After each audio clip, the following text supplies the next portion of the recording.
The world of ancient Greek legends and timeless narratives has captivated humanity for millennia. These profound stories, originating thousands of years ago, have traversed generations, much like cherished lullabies softly whispered through time. As the clamour of the day recedes, a particular journey into these mythical realms beckons, promising a unique perspective.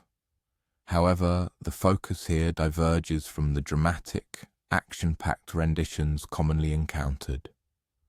Instead, an exploration will delve into the quiet moments, the subtle details, and the tranquil interludes found amidst the grand events. This narrative promises a measured pace, guiding listeners through ancient, echoing caves to overhear the hushed exchanges between divine beings and fleeting mortals, revealing aspects rarely considered. As the external world recedes, a unique expedition into the tranquil domain of Greek mythology commences, inviting a profound sense of calm and a deeper understanding of its more serene figures. One might envision traversing an unparalleled realm of quietude, a silence so profound that even the subtlest internal rhythms seem to echo. It is within this extraordinary stillness that the narrative approaches the concealed grotto of Hypnos, the benevolent deity of slumber.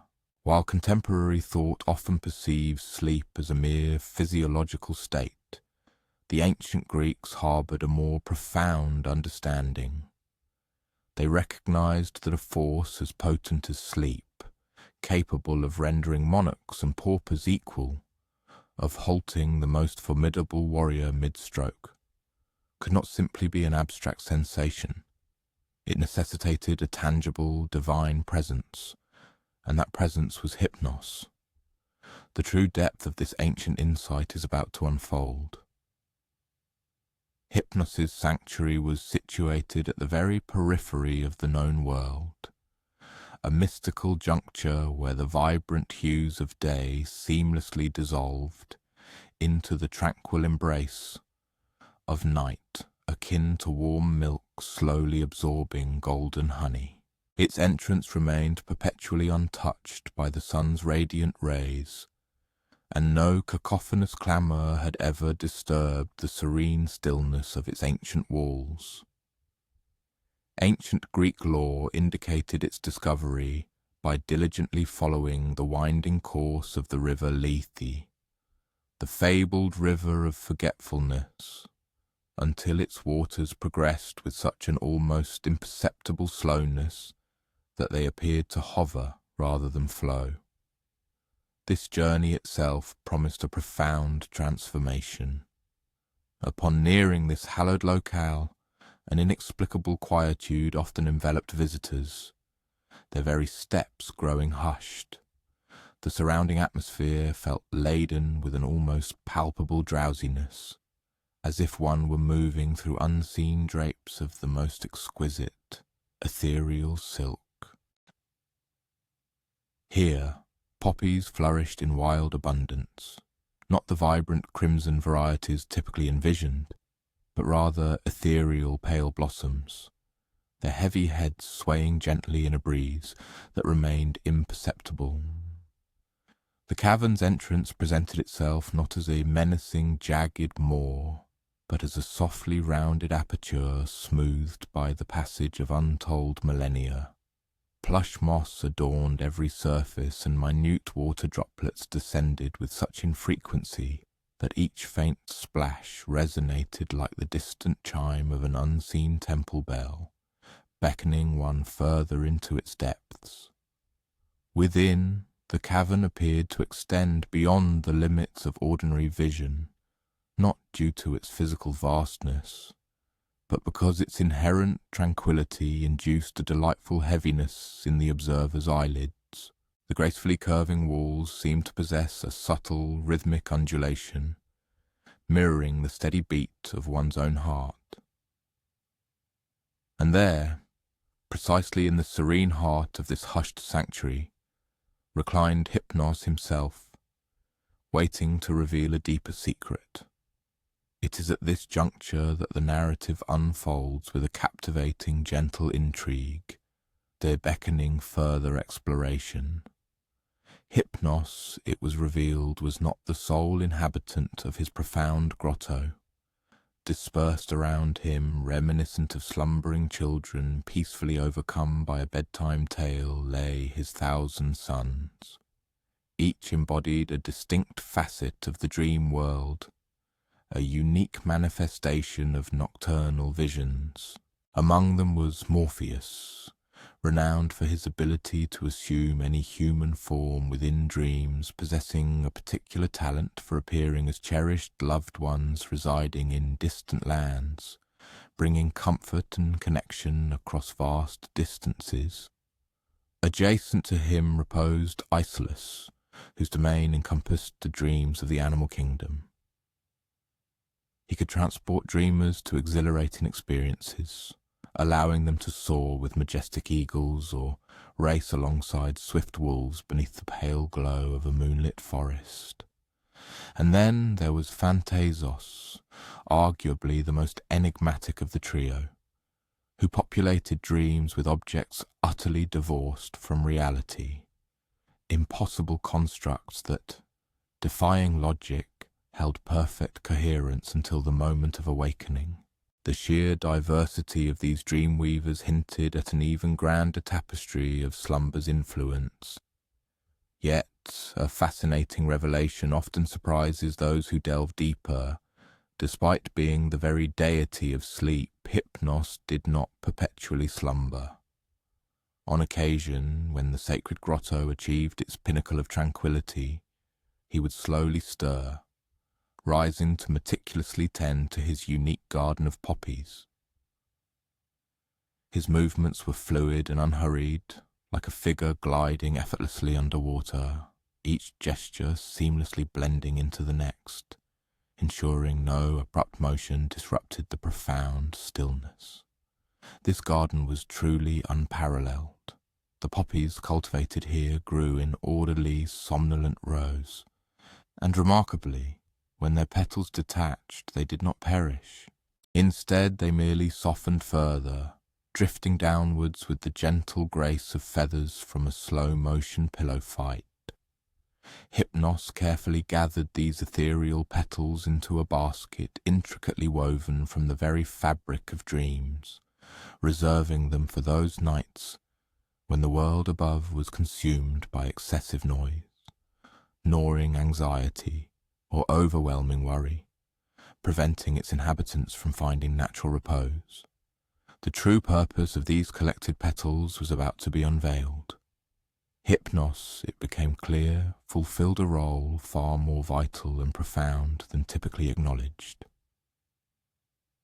His divine purpose extended beyond merely inducing weariness.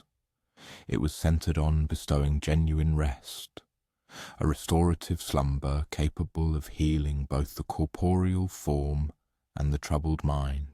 Each evening, as the sun commenced its descent across the world above, he would meticulously prepare for his sacred task, much like a skilled artisan readies their most cherished instruments. From his basket overflowing with dream petals, he would thoughtfully select the precise ones, carefully matched to the individual needs of each soul yearning for sleep. For a mother burdened by worry, he might choose petals imbued with visions of her children, safe and joyously content. For an elder yearning for lost youth, he would offer petals that conjured tender recollections of endless summer afternoons. And for a child apprehensive of the encroaching darkness, petals that painted their dreams in the softest, most comforting golden light, chasing away all shadows. The precision and compassion of his work were truly remarkable, yet a truly extraordinary aspect of Hypnos's power, one that commanded the admiration even of his fellow deities, was his unique ability to induce slumber in none other than Zeus himself. Yes, Zeus, the formidable sovereign of the Olympian pantheon, wielder of thunderbolts and master of the celestial realms, would find his mighty eyelids growing heavy whenever Hypnos deemed it opportune. This astonishing feat, chronicled twice within the ancient narratives, always occurred at the behest of Hera, Zeus's queen. Hera, frequently at odds with her husband's decrees, understood the perilous nature of direct confrontation with the king of the gods.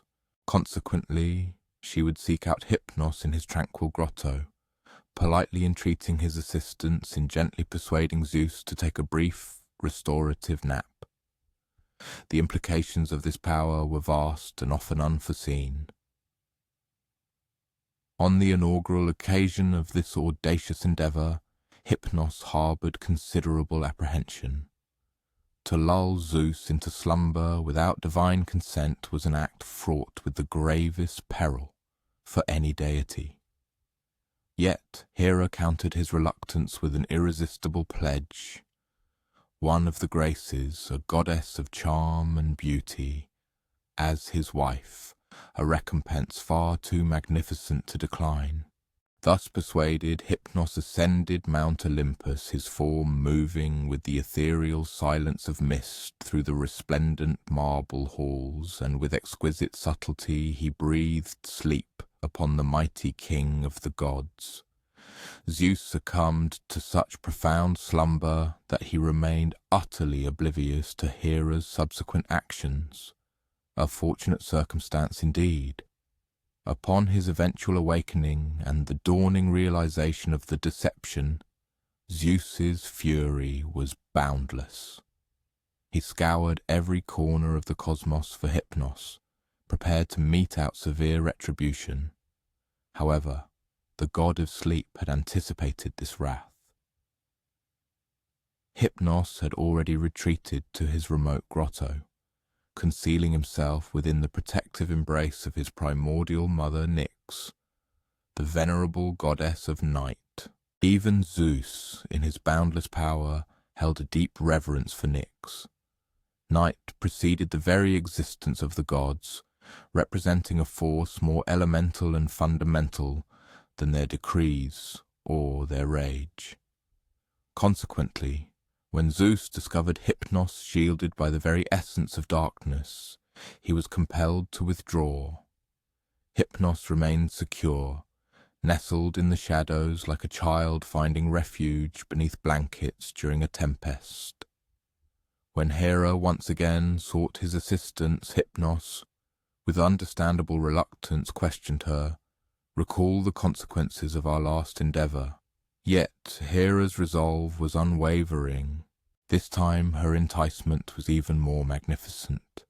A resplendent golden throne, eternally impervious to damage, accompanied by a footstool meticulously fashioned by Hephaestus, the divine blacksmith himself. This furniture was described as possessing such intrinsic beauty that merely resting upon it would impart profound serenity to any being, be they god or mortal. Thus persuaded anew, Hypnos embarked on his hushed pilgrimage to Olympus. On this occasion he exercised even greater circumspection. Transforming into a diminutive avian form, he delicately alighted upon a pine tree strategically positioned outside Zeus's chamber window.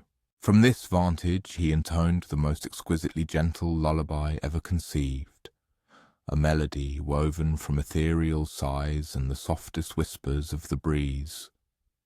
Under its spell, Zeus's formidable eyelids grew heavy, his powerful head slowly inclined forward, and very soon he was immersed in the deepest, most tranquil slumber he had ever known.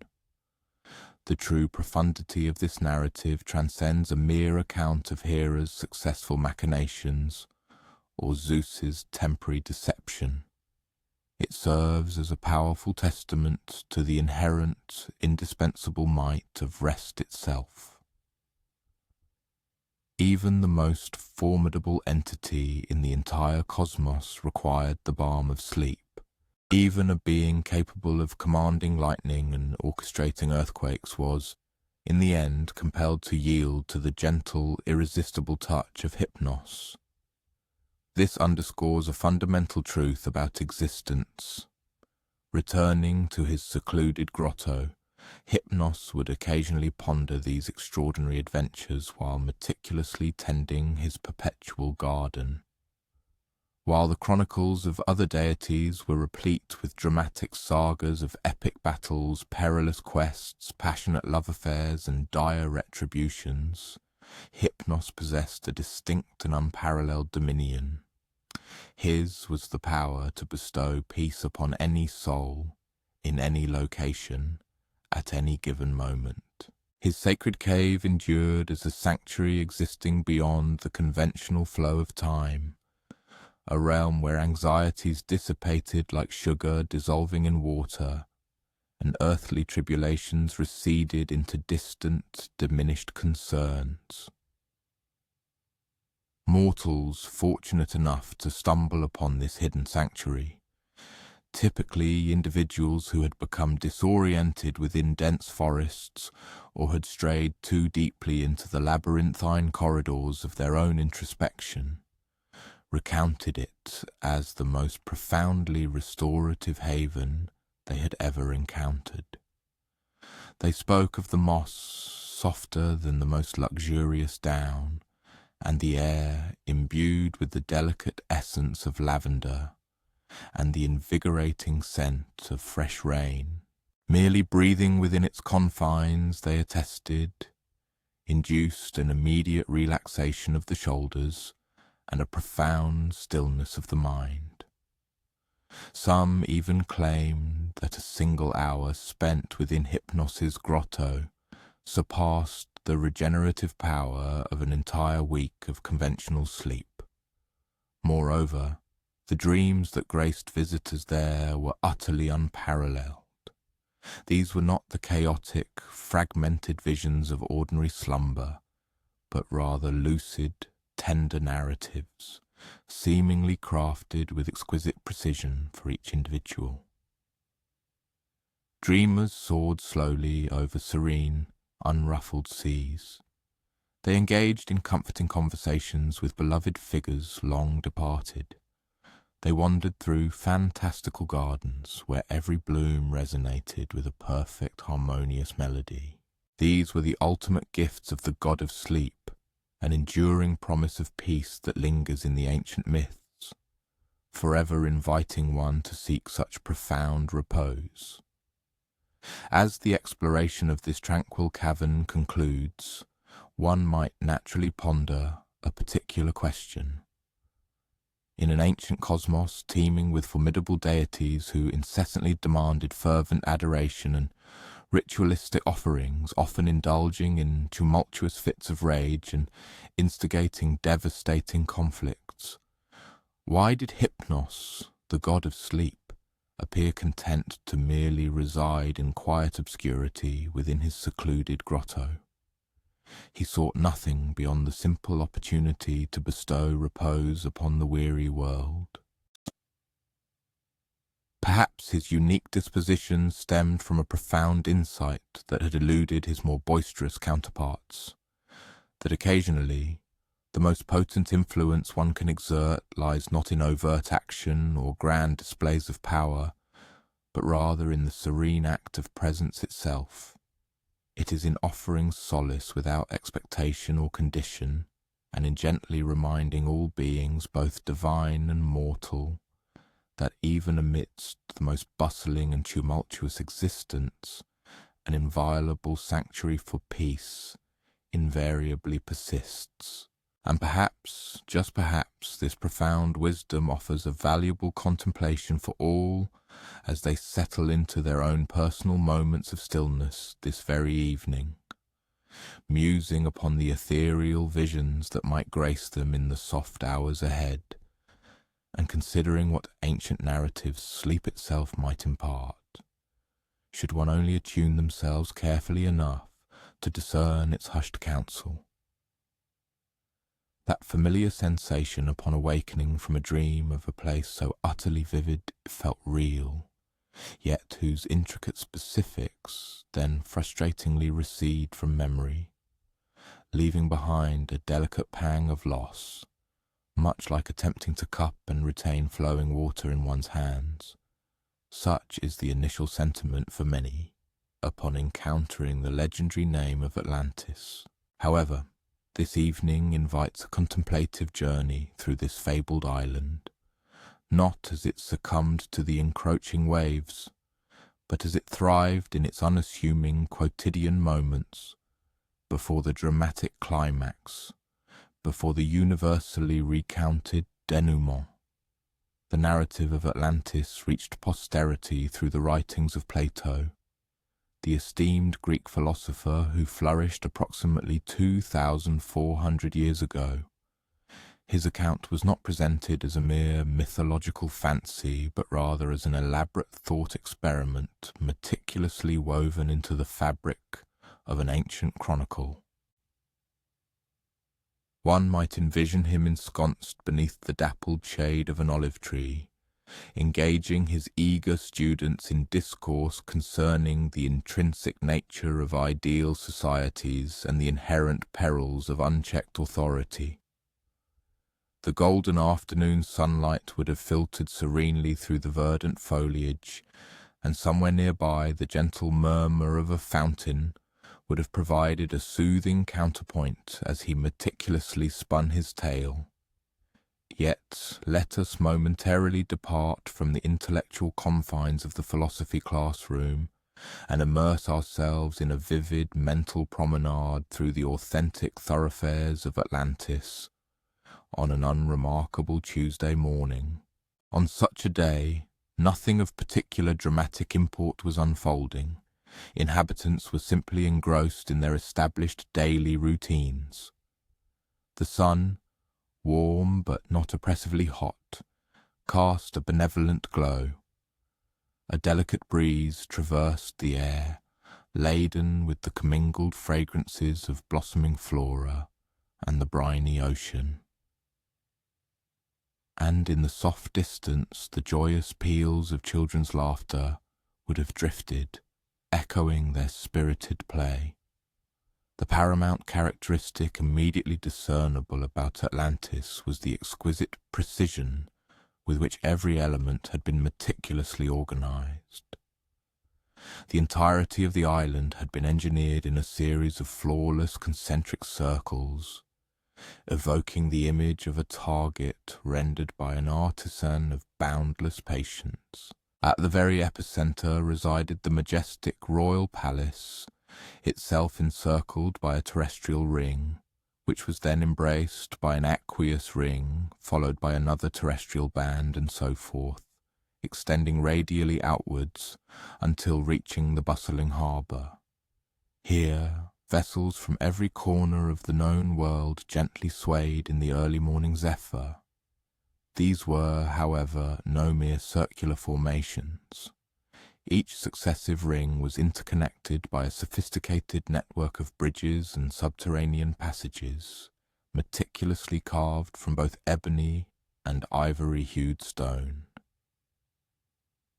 This intricate infrastructure created visually stunning patterns, resembling colossal checkerboards when observed from the elevated terrain surrounding the metropolis. The tunnels, remarkably capacious, permitted the comfortable transit of 2 ships simultaneously, and were embellished with polished brass that shimmered like molten gold under the afternoon sun. As one perambulated through the outermost ring during the nascent hours of the day, one would encounter fishermen diligently preparing their nets. Their movements were slow and deliberate, reflecting the inherited wisdom of generations who had performed the identical task. Their maritime vessels were singularly distinct from any other craft known in the ancient world, meticulously fashioned from a unique timber indigenous only to Atlantis. This remarkable wood possessed an inherent resistance to saline water and seemed impervious to the ravages of rot or splintering. The fishermen, while offering polite nods to passers-by, would not exhibit any particular awe towards visitors. After all, when one inhabits the zenith of global civilization, foreign travellers from distant shores naturally tend to appear somewhat unsophisticated, not in a derogatory sense, but akin to how one might regard an individual attempting intricate calculations with an abacus when a sophisticated calculator is readily available. Their self-assurance was understated, a comfortable certitude characteristic of people who had never experienced the gnawing anxieties concerning sustenance or secure housing. Proceeding inwards towards the second ring, one would traverse the initial bridge and enter the vibrant merchant district, a locale where the true marvels of Atlantean ingenuity were unequivocally unveiled. Herein lay a fascinating revelation. The Atlanteans had successfully resolved complex engineering and logistical challenges that would remain insurmountable for other civilizations for millennia to come. They boasted a system of running water in every edifice, not merely for potable purposes, but also providing heated water for luxurious ablutions. Furthermore, an advanced postal service ensured the delivery of communications to any point on the island within a matter of hours. They even possessed mechanisms akin to modern elevators, utilizing an ingenious arrangement of counterweights and pulleys to effortlessly transport both individuals and commodities between various floors. However, a truly astonishing aspect merits attention despite the pervasive presence of such advanced technology. The rhythm of daily existence in Atlantis maintained a remarkably unhurried cadence. Its citizens did not rush with the frenetic urgency of those with pressing engagements. Instead, they ambled leisurely along the expansive thoroughfares, pausing to engage in convivial conversation with neighbours, to inspect merchandise in the bustling marketplace, or simply to recline upon exquisitely carved benches and observe the world's gentle procession. This tranquil pace was attributable to the Atlanteans' profound discovery, a realization that contemporary societies still strive to grasp, that operational efficiency and profound peace could coexist harmoniously. Their sophisticated infrastructure did not precipitate a more frantic lifestyle. Rather, it cultivated an environment of greater relaxation. When one is liberated from the daily expenditure of arduous hours on basic survival necessities, an abundance of time emerges for contemplation, for creative pursuits, and for simply being fully present within one's own life. Within the bustling marketplace of the second ring, vendors proudly displayed an array of exotic fruits that flourished nowhere else on the planet. There were apples endowed with the extraordinary property of remaining fresh for many months without decay, grapes whose flavour subtly varied depending on the precise hour of their consumption, and a distinctive variety of bread crafted from grain cultivated beneath the waves in the island's ingeniously flooded fields. This bread possessed a subtly sweet, nutty essence and a texture so ethereal it seemed to dissipate upon the tongue like delicate sea foam. The Atlantean agriculturists had cultivated a symbiotic relationship with the ocean, rather than contending against its forces. They had pioneered a sophisticated system of regulated inundation that profoundly enriched their soil, consequently yielding harvests of unparalleled quality and prodigious quantity. During the bounteous harvest season, these fields would be strategically drained, and disciplined teams of labourers would wade through the fertile, rich mud, meticulously gathering produce destined to sustain not only Atlantis itself, but also a significant portion of the wider Mediterranean world. As one journeyed further inward towards the third ring, a passage would be made across one of those truly remarkable bridges. The experience of traversing it felt akin to stepping between two distinct realms. The crystalline waters below afforded an unobstructed view of fish gracefully gliding in schools, their iridescent scales catching the ambient light like a scattering of precious coins. The Atlanteans had selectively bred these aquatic creatures for their exceptional beauty and docile temperament, and the act of feeding them had evolved into a cherished pastime for both the young and the old alike. The third ring served as the vibrant nexus for the island's highly skilled craftsmen. It was here that the quintessential brilliance of Atlantean society became unmistakably evident. These individuals were not merely engaged in the production of functional artifacts. They were, in essence, artists who, by their very nature, created objects of utility.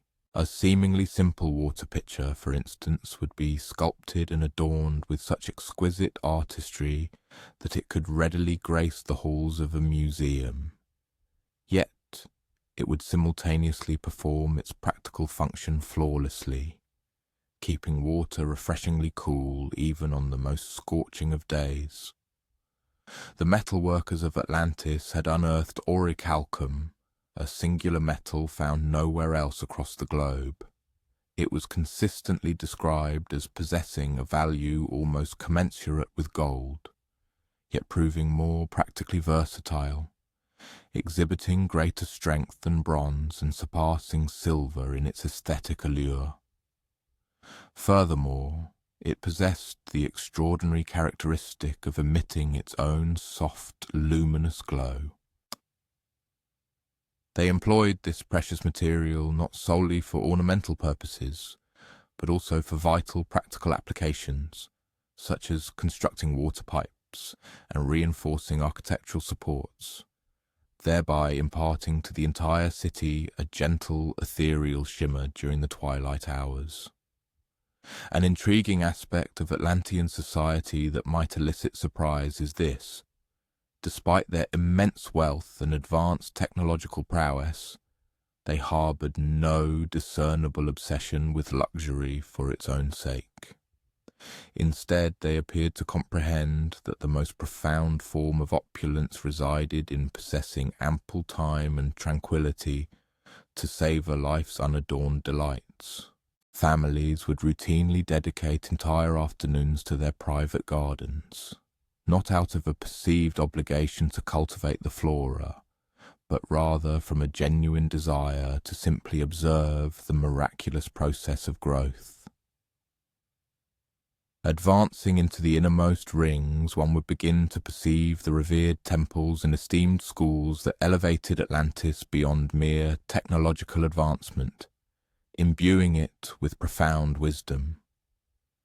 The Atlanteans venerated Poseidon, the formidable god of the sea, yet their places of worship were not the sombre, enigmatic sanctuaries one might anticipate.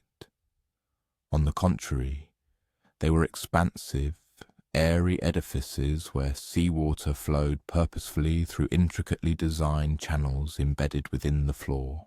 This continuous gentle movement of water created a soothing, perpetual murmur that seemed to effortlessly dissipate all anxieties and daily stresses. Their educational institutions were, perhaps, even more remarkable than their sacred temples. Children were instructed not merely in the acquisition of facts and practical proficiencies, but critically, in the art of clear, rational thought and the principles of virtuous living. Their curriculum encompassed rigorous studies in mathematics and engineering, certainly, but also embraced the enriching disciplines of music and philosophy, the practicalities of agriculture, and the celestial wonders of astronomy. The overarching pedagogical objective was to cultivate individuals capable of contributing meaningfully to society in a multitude of capacities, people who possessed a holistic understanding of how the diverse components of civilization intricately interlinked. However, it is at this juncture that the overarching narrative assumes a subtly altered tone, much like a perfectly pristine summer day can gradually yield to an encroaching overcast sky.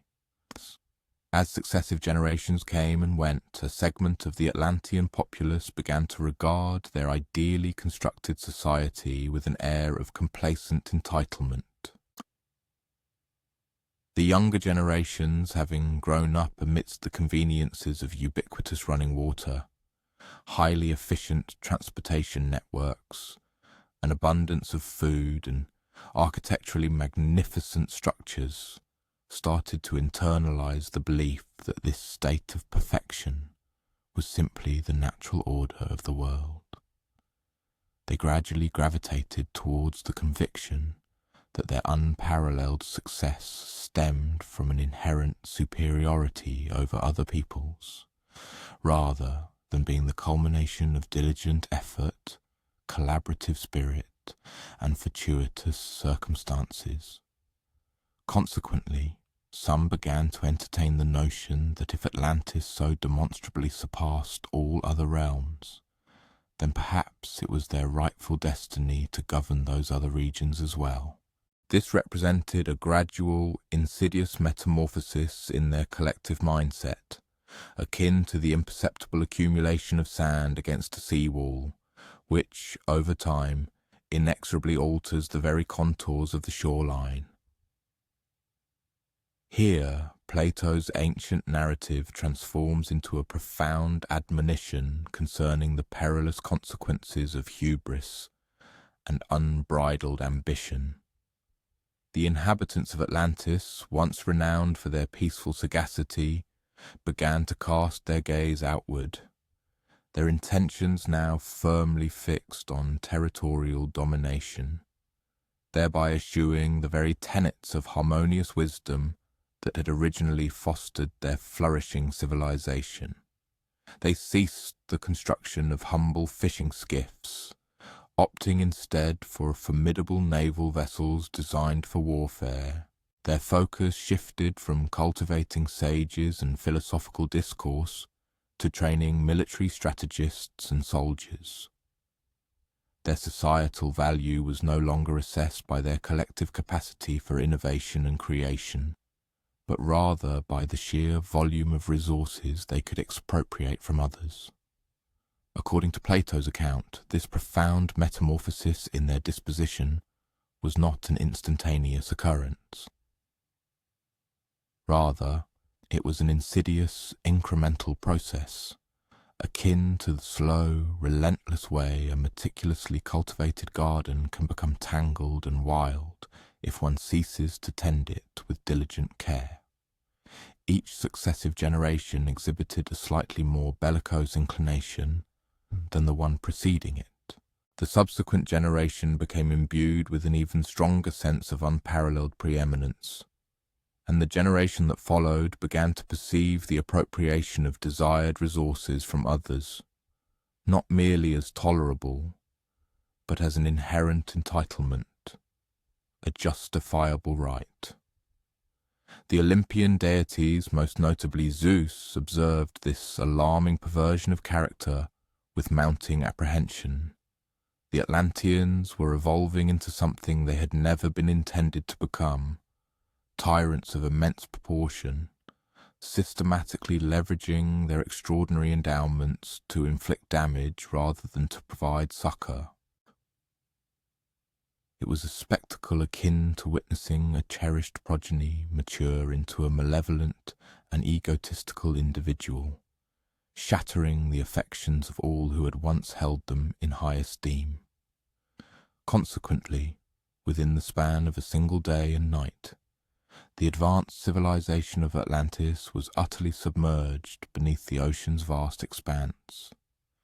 This cataclysm, Plato suggests, was not born of divine wrath but rather of deep lamentation, much like one might sorrowfully put away an exquisite plaything that has been irreparably fractured.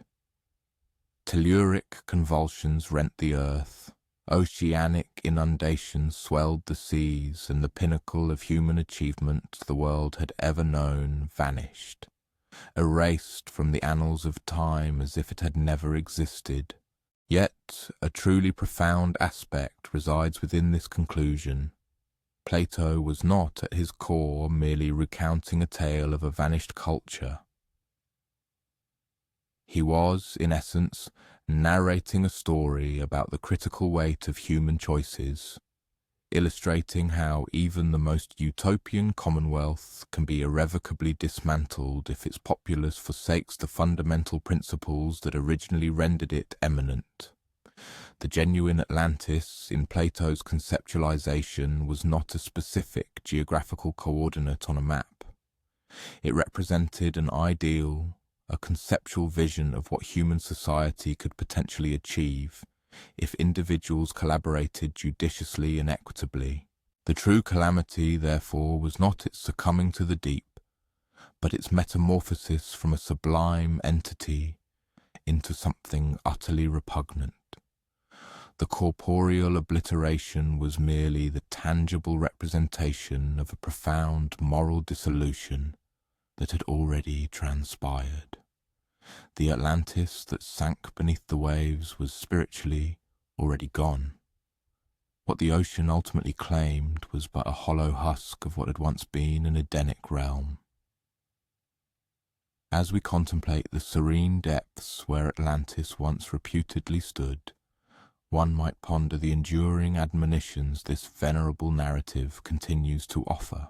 In our contemporary epoch, possessing innovations and advancements that would undoubtedly appear as sorcery to ancient peoples, do we wield them to cultivate greater sagacity and tranquility, or do we succumb to increased diversion and discord? Do we endeavor to forge connections between individuals or erect impassable barriers? And perhaps, in the soft murmur of waves upon remote coastlines, we can still discern a resonance of what Atlantis might have been. Not a lost paradise, but a potent reminder that paradise is a state each generation must elect to cultivate. Day by day, decision by decision, with the same meticulous diligence that the Atlanteans once employed to nurture their underwater gardens, before they forgot that the most invaluable riches are those that cannot be seized through coercion. Indeed, the saga of Atlantis serves as a potent reminder that even flawless entities are subject to metamorphosis. However, sometimes change itself can be a perfect phenomenon, even when its initial onset feels challenging. Occasionally, the most pivotal transformations unfold so imperceptibly that one scarcely perceives them at first. This is precisely how the season of autumn commences, is it not? One crisp morning you step outside, and the air carries just a faint whisper of chill that was absent the day before. The leaves have not yet undergone their brilliant chromatic shift. The summer flowers still bloom in abundance, yet something subtle and profound has altered in the world around you. The ancient Greeks offered a poetic elucidation for this gentle transformation, a narrative that begins with a youthful deity simply enjoying a serene midday in a verdant field. This setting, while reminiscent of the peaceful gardens of Atlantis, was wilder, more untamed, replete with the kind of unfettered splendor that flourishes without human planning or intervention. Her name was Persephone, and she was the cherished offspring of Demeter, the goddess who presided over all burgeoning life and growing things. Had one been privileged to witness Persephone on that momentous occasion, one would have observed how seamlessly she integrated into the natural world around her. When she giggled, flowers seemed to unfurl with enhanced brilliance. When she traversed the verdure, the grass beneath her feet appeared to intensify in verdancy. She possessed a demeanour that imbued everything in her vicinity with a heightened sense of vibrancy and optimism. Demeter had nurtured her progeny in the celestial realm above, amidst undulating landscapes and sun-drenched pastures, far removed from the shadowy recesses of the mythological world. It was a solicitous and vigilant affection, akin to cultivating a garden in the most secluded sanctuary one can find, ensuring it receives optimal insulation and precipitation, but never excessive gales or gelid temperatures. Demeter had, through experience, understood what could befall exquisite creations when they were prematurely confronted with peril.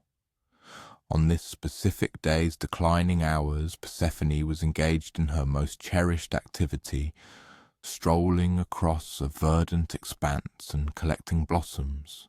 But these were not merely ordinary flowers. Each one she selected seemed to glow with a subtle, intrinsic luminescence, as if it contained a fragment of solar brilliance itself. She proceeded deliberately, selecting every floral specimen with precision, much like a gourmet might curate components for a culinary masterpiece, or an artist might choose hues for a significant artwork. The meadow where she wandered was a place of profound tranquillity, filled with the gentle hum of apian activity and the faint murmur of a flowing rivulet moving over polished pebbles. Lepidopterans flitted around her like animated gems, and small birds would sometimes alight upon her epaulette to serenade her intimately. It was the kind of place where chronological perception was altered, where 60 minutes could compress into a fleeting instant, or 60 seconds could expand into eternity. Now, here is where the story takes an unanticipated development, though not in the theatrically abrupt manner one might expect. As Persephone stooped to pluck a particularly exquisitely formed narcissus blossom, its alabaster corolla surrounding an auric corona like a miniature solar orb ensnared within a bloom, the telluric surface below her began to vibrate subtly at first, akin to a remote peal of tempest or the sonorous rumble of a colossal feline sleeping deep underground. The earth then opened up, but not with brute force, rather. It was more like velvet drapes drawing aside to unveil a theatrical setting, or like the way a flower unfurls its petals to the morning sun. From this chasm materialized Hades, the chthonic deity and sovereign of the subterranean realm, riding in a chariot pulled by ebon steeds that glided as corporeal spectres, their ungulates treading noiselessly as they touched the ground. Now, most individuals tend to perceive Hades as the antagonist in this narrative. However, that is an imprecise assessment. He was not malevolent exactly. He was profoundly solitary. Imagine spending perpetuity surrounded by the phantasms of the departed, never witnessing solar radiance, never hearing mirth, never experiencing the unadorned pleasure of observing burgeoning life. His domain was crucial and indispensable, yet it was also unbearably isolated. Hades had been observing Persephone from a distance for some time, and he had become enamored with her effervescence, her profound affinity for genesis and development. But being the deity of the deceased, he lacked comprehension of proper romantic overtures. He did not understand the nuances of charming gestures, amiable discourse, or idyllic picnics. So he acted in a manner that seemed sensible from his perspective. He unceremoniously conveyed her to his realm, presuming she would eventually embrace its allure as he did. The journey to the underworld was not the horrifying descent one might conjure in their imagination.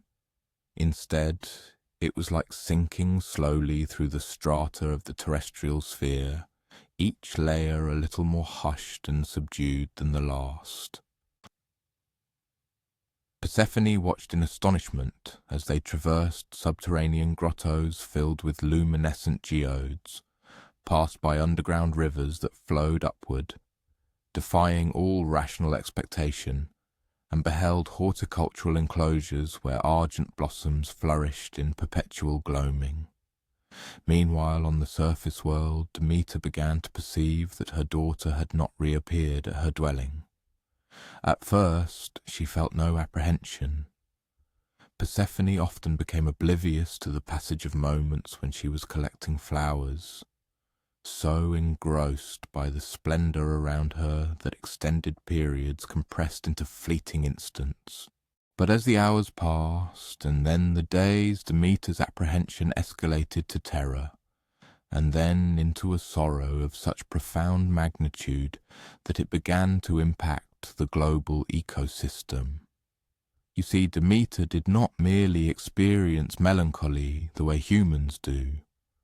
When a goddess of agriculture mourns, the very planet commiserates with her. Plants began to languish, not from aridity or malady, but from a kind of cosmic heartbreak. The cereals in the fields turned desiccated and fragile. Orchards ceased bearing fruit. Even the herbage lost its vibrancy, fading to an etiolated, inert hue, like vintage images exposed excessively to solar rays. But here is what renders this story so compelling. The transformation was not instantaneous. It was incremental, like watching a daguerreotype imperceptibly diminish in brilliance when left in the sun. Farmers observed that their harvests were less robust than usual. Horticulturists discovered that their blossoms lacked their customary brilliance. It was the world's inaugural season of fall, but none comprehended what was transpiring, because autumn had never existed before. The world had always been one of perpetual verdancy until the goddess's spirit was shattered. In the underworld, Persephone was gradually uncovering an unanticipated domain, a realm utterly distinct from any preconceived notion she might have harboured.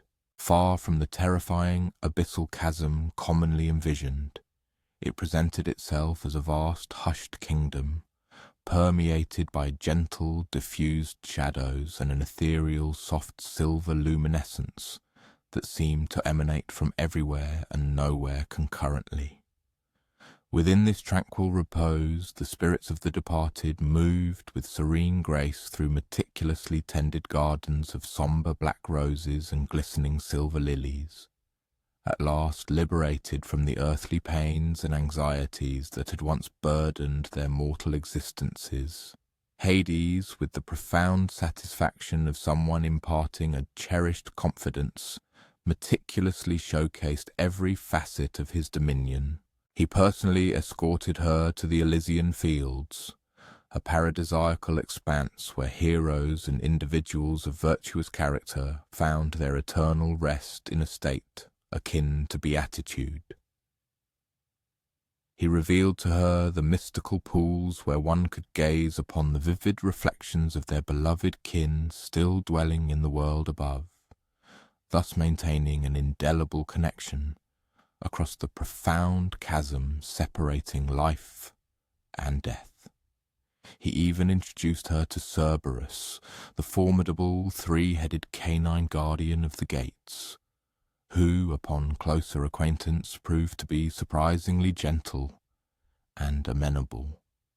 Nevertheless, Persephone harboured a deep yearning for the sun's radiant warmth. She profoundly missed the exhilarating sensation of the wind caressing her hair and the melodious symphony of birdsong greeting the dawn. Most significantly, she pined for her mother and the vibrant, ever-growing world that thrived above. While the underworld possessed an undeniable, unique beauty, it was an aesthetic rooted in finality rather than nascent beginnings. in profound tranquility rather than dynamic growth, in contemplative introspection rather than decisive action. Hades, for his part, diligently strove to be an exemplary host and an attentive companion. He lavished upon her the most sumptuous provisions his subterranean realm could furnish, the most comfortable chambers, adorned with silken drapes and inlaid with precious stones, and the most exquisite gardens, resplendent with silver foliage and crystalline blossoms. Yet a crucial, immutable property characterized the food of the underworld. Consumption of its fare forged an irrevocable tether to that realm, a connection not easily severed. Persephone, acutely aware of this, carefully abstained from eating anything, her resolve sustained by the ethereal memory of sunlight and the fervent hope of an imminent return to her rightful home. However, after numerous days marked by Hades' gentle yet persistent entreaties, and her own escalating physical weakness from prolonged fasting, she reluctantly yielded, accepting a small snack, precisely 6 pomegranate seeds, a mere taste. These succulent morsels, the colour of rubies, offered a concentrated sweetness, a flavour akin to summer distilled into its purest, most potent form. Above ground, the prevailing situation was rapidly spiralling into a precarious predicament. The unending autumnal desolation, a direct manifestation of Demeter's profound grief, loomed threateningly, poised to transmute into a perpetual winter. Mortals, deprived of sustenance, were beginning to experience widespread starvation. Animals, too, struggled desperately to forage for sufficient provisions. Even the Olympian deities themselves commenced to express grave concern, recognizing that a world devoid of growth was fundamentally a world incapable of sustaining itself. The very foundations of existence were commencing to crack and buckle under the immense weight of one goddess's inconsolable sorrow. Zeus, the supreme deity and sovereign of the gods, ultimately concluded that he had no alternative but to intercede. He dispatched Hermes, the swift-footed celestial emissary, down to the underworld with a critical mandate to negotiate Persephone's return. Hermes was unequivocally the ideal choice for this delicate assignment. He possessed the singular distinction of being one of the few gods capable of traversing freely among all the disparate realms. Furthermore, he was renowned for his exceptional talent in brokering accords that all parties could accept, even when the circumstances appeared utterly intractable. The ensuing discourse between Hermes and Hades was in all likelihood considerably more temperate and civilized than one might have initially anticipated. Hades was not characterized by unreasonableness. Rather, he was merely unfamiliar with the nuances of interpersonal bonds and harbored a profound yearning for fellowship. As Hermes meticulously elucidated the catastrophic ramifications for the upper world, which was slowly succumbing in Persephone's absence, and how Demeter's overwhelming grief imperiled all life on earth, Hades began to grasp the larger, inadvertent repercussions of his actions. It became clear that he had genuinely harboured no intent to inflict harm upon anyone. Yet a formidable impediment then arose, the problem of the pomegranate seeds. Because Persephone had partaken of food from the underworld, she was now inextricably linked to it in a manner that defied simple reversal. Nevertheless, precisely because she had consumed only 6 seeds and given the collective desire of all involved parties to find a solution that would avert global catastrophe, they were able to forge a pragmatic accord. This compromise satisfied the sacrosanct decrees of ancient laws while simultaneously addressing the immediate exigency. Persephone would therefore spend 6 months of each year in the underworld alongside Hades, 1 month corresponding to each seed she had eaten. For the remaining 6 months she would return to the upper world, reunited with her mother. While this arrangement was by no means a perfect solution for any individual, it constituted an equitable, albeit imperfect, resolution that everyone could ultimately accept. Indeed, the most effective answers are often not those that elicit complete contentment from all, but rather those that engender a shared, manageable degree of dissatisfaction. Thus, the primordial cadence of the seasons was born, establishing a great cosmic rhythm that would thenceforth govern the world. When Persephone makes her annual return to the upper world each spring, Demeter's effervescent delight causes the entirety of creation to burst forth into vibrant bloom. The earth awakens from its quiescent winter slumber. Flowers, imbued with determined hope, push resolutely through the soil. Trees bud with fresh, verdant leaves, and the world is once more enveloped in a tapestry of green and burgeoning life. It is as if the entire planet collectively draws a deep, relieved breath, signalling its profound rejuvenation. During the summer months, a period marked by the joyous reunion of Persephone and Demeter, everything flourishes with unparalleled vigour. It stands as a time of lavish profusion and abundant growth, characterized by prolonged, sun-drenched days, and the bountiful fulfilment of the earth's inherent promise. Gardens overflow with an incredible array of vegetables. Orchards bend under the sheer weight of their ripening fruit, and the living world rejoices in the benevolent influence of the goddess who makes all growth possible. However, as the time approaches for Persephone's inevitable return to the underworld, Demeter's melancholy descends once more, and the world begins its gentle, poignant slide into autumn. Leaves undergo a kaleidoscopic transformation, their changing hues seeming to reflect the bittersweet emotions of impending separation. Harvests are meticulously gathered and carefully stored. The world, in a collective act of preparation, readies itself for the quiet period of quiescent anticipation that is winter. Winter then assumes a new identity, a time of profound rest rather than absolute death, of silent waiting rather than permanent ending. It is during this period that Persephone reigns supreme as queen of the underworld, imparting some of her inherent warmth and vitality to that quiet realm, while the upper world enters a dormant slumber, preparing for her eventual, much-anticipated return. Even amidst the coldest, darkest months, there remains an unwavering assurance that spring will inevitably come again.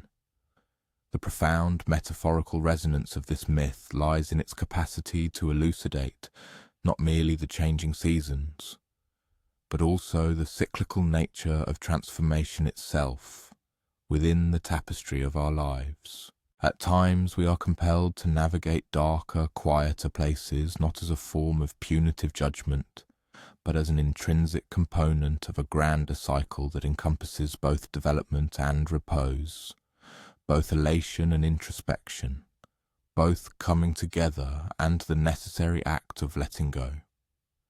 The ancient Greeks possessed the inherent wisdom to understand that an uninterrupted efflorescence of summer is as unattainable as an endless spring.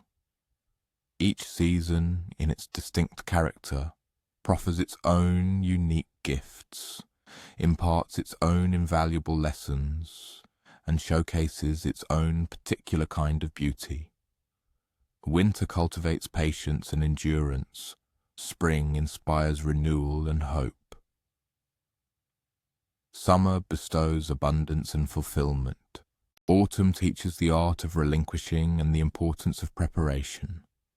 All these phases are indispensable components. All possess intrinsic value. All are integral to the larger, overarching pattern that renders life possible. And perhaps of paramount significance, the myth suggests that even the most arduous transformations can serve as a catalyst for profound enlightenment. Persephone evolved into more than just the goddess of spring and burgeoning life. She also became the formidable queen of the underworld, an entity who comprehended both the genesis of life and the inevitability of death, both beginnings and endings. Her dual experience across these disparate realms imbued her with unparalleled sagacity and benevolence, rendering her far wiser and more compassionate than she could have ever become had she remained perpetually in the idyllic innocence of her childhood, sunny meadows. As we contemplate our current epoch, whether it be the season unfolding beyond our windows or the season of our own personal vicissitudes, we might recall Persephone's enduring narrative and find solace in the profound knowledge that all seasons, even the most challenging ones, are part of a larger, inherent ebb and flow. This pattern encompasses both separation and reunion, both conclusions and fresh beginnings, both the necessary sadness of poignant farewells and the unavoidable jubilation of homecoming once again. Just as Persephone learned that some changes emanate from love, even when they initially appear daunting, parallel narratives exist concerning transformations that stem from a different kind of love, an altruistic devotion that risks everything for the sake of others. Have you ever undertaken an action, fully aware that it would invite repercussions, yet proceeded nonetheless because you believed it to be morally imperative? That is precisely the kind of decisive action that shapes heroes and catalyzes monumental shifts in the world. And it was precisely this species of decision that Prometheus confronted on a day when the gods and humanity were still navigating the nascent stages of coexistence. Prometheus was a Titan, signifying his lineage from the primordial deities who preceded the Olympian dynasty of Zeus and his siblings. However, unlike many of his fellow Titans, Prometheus had strategically chosen to align himself with Zeus during the epic conflict between the old gods and the new. He was universally recognized for his sagacious intellect and his extraordinary ability to peer far into the future. His very name, forethought, literally encapsulated his prescient vision, his capacity to anticipate and comprehend consequences long before they materialized. What profoundly distinguished Prometheus from the majority of the other gods was his uncommon benevolence and genuine fondness for humans. While many deities regarded mortals as either mere instruments or amusing diversions, Prometheus gazed upon humanity and discerned immense, untapped potential. He observed their arduous existence, struggling for survival in a world teeming with dangerous fauna and harsh, unforgiving weather. And within him, he felt an emotion rarely experienced by the gods, profound compassion. It was as if he possessed the unique ability to perceive not only what humans currently were, but also what they were destined to become, their unrealized capacities shimmering before his inner eye. In those nascent stages of civilization, humans lived a vastly different and more rudimentary existence than they do now. They subsisted on a daily routine of gathering berries and roots, hunting small animals with crude, sharpened sticks, and huddling together for warmth and safety in caves when the sun descended below the horizon. They possessed no tools beyond simple rocks and branches. They had no effective means to cook their food, resorting solely to laying it out in the sun for rudimentary drying. And when winter's icy grip descended, they were simply forced to endure the bitter cold, clinging to the fragile hope that they had managed to store enough meagre provisions to ensure their precarious survival until spring's eventual return. The Olympian deities in the meantime resided in a state of unparalleled ease upon the celestial summit of Mount Olympus. There they possessed a myriad of exquisite provisions and amenities that rendered their existence effortlessly delightful. They partook of celestial ambrosia and invigorating nectar, delicacies whose flavours surpassed any earthly indulgence. Their magnificent edifices boasted perpetually ideal climatic conditions throughout the annum. Crucially for the unfolding narrative, they commanded fire, not merely an ordinary conflagration, but a divine ethereal blaze that was eternally self-sustaining and capable of forging marvels and crafting extraordinary creations. Zeus, however, had firmly decreed that this celestial flame was an instrument of excessive potency and perilous consequence to bestow upon mortal kind.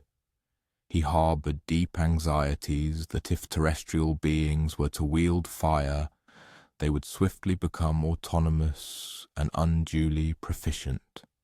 Such empowerment, he feared, might lead them to neglect their veneration of the gods, or, worse still, to harbour the audacious notion that they could contend with the deities themselves.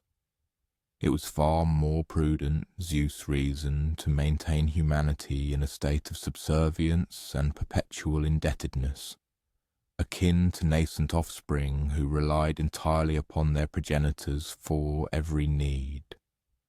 Prometheus, conversely, held a profoundly dissenting view. He observed the plight of humanity, enduring the biting chill of nocturnal hours, subsisting on uncooked sustenance, and groping in the profound obscurity. To him, this condition represented an unmerited and excessive hardship. Humans, he recognized, were not aspiring to global dominion or seeking to attain immortality. Their petitions were modest. They simply desired to be shielded from the biting cold, to prepare their sustenance and to possess a modest illumination when the celestial orb descended. These, to Prometheus, seemed entirely justifiable requests, fundamental requirements that any benevolent entity would wish to aid in satisfying. Consequently, he commenced the meticulous formulation of a strategy. This undertaking would necessarily be surreptitious, given the vigilant gaze of the Olympian patriarch, and expeditious, for once Zeus became privy to the transgression, the retribution would be immediate and draconian. Prometheus had been contemplating this dilemma for a considerable period, and in his observations he had discerned a crucial insight into the operational dynamics of the celestial realm. The divine beings, much like mortals, adhered to predictable patterns and established habits, and these routines, he realized, engendered advantageous openings. On a quotidian basis, the gods ignited an immense conflagration for their repasts and sacred rites. This magnificent blaze burned within a consecrated censer positioned at the focal point of their assembly hall, meticulously maintained by lesser deities and ethereal entities across the diurnal cycle. Yet there existed a fleeting interval just following the vespertine repast, when everyone became profoundly engrossed in discourse and diversions, and the fire was left entirely bereft of supervision for a few brief, invaluable minutes. Prometheus patiently anticipated precisely such a nocturnal occasion. The gods had been engaged in some festive observance, conceivably a natal anniversary, or the propitious culmination of celestial affairs. Melodic strains and joyous exclamations filled the air, Bacchic libations poured without restraint, and all were entirely at ease and exultant. The sovereign Olympian himself was profoundly engrossed in colloquy with his brothers, gesticulating with majestic flourish as he recounted an anecdote concerning his most recent exploit, his resonant tones reverberating across the expansive polished corridors, gliding with an air of nonchalance, as if merely seeking a brief perambulation after the meal. Prometheus ambled in the direction of the magnificent hearth. He had meticulously readied himself for this precise instant, having procured a pithy branch of ferula, an implement that appeared utterly innocuous, but was, in fact, capable of conveying an internal ember, concealed from public sight. The fennel stalk was of sufficient length to access the flames, yet slender enough to be readily obscured within his robes. With fluid and unforced gestures that escaped all scrutiny, Prometheus submerged the extremity of the fennel stalk into the divine fire. The flame ignited within the tubular cavity, imperceptible externally, but smouldering consistently internally. He then sealed the aperture with a small plug of argil, encasing the flame within like a clandestine truth poised for disclosure. The entire operation transpired in under 60 seconds, and to any unobservant bystander he was merely tending to the embers in the manner typical of social assemblies. The most arduous phase followed, departing the celestial abode without inciting distrust. Prometheus could not merely vanish, for such an act would be instantly perceived. Instead, he had to engage in courteous discourse, offer mirthful assent to Zeus's jests, and progressively gravitate towards the periphery of the assembly as if preparing for his return journey after an agreeable soiree. Each fleeting 60 seconds seemed an eternity. Every innocuous query from another deity resembled a probing inquiry. Finally, at long last, he managed to elude detection from the Olympian revelry and commence his journey downward to the terrestrial sphere.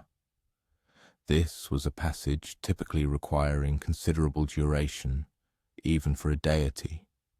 However, Prometheus was impelled by a pressing imperative.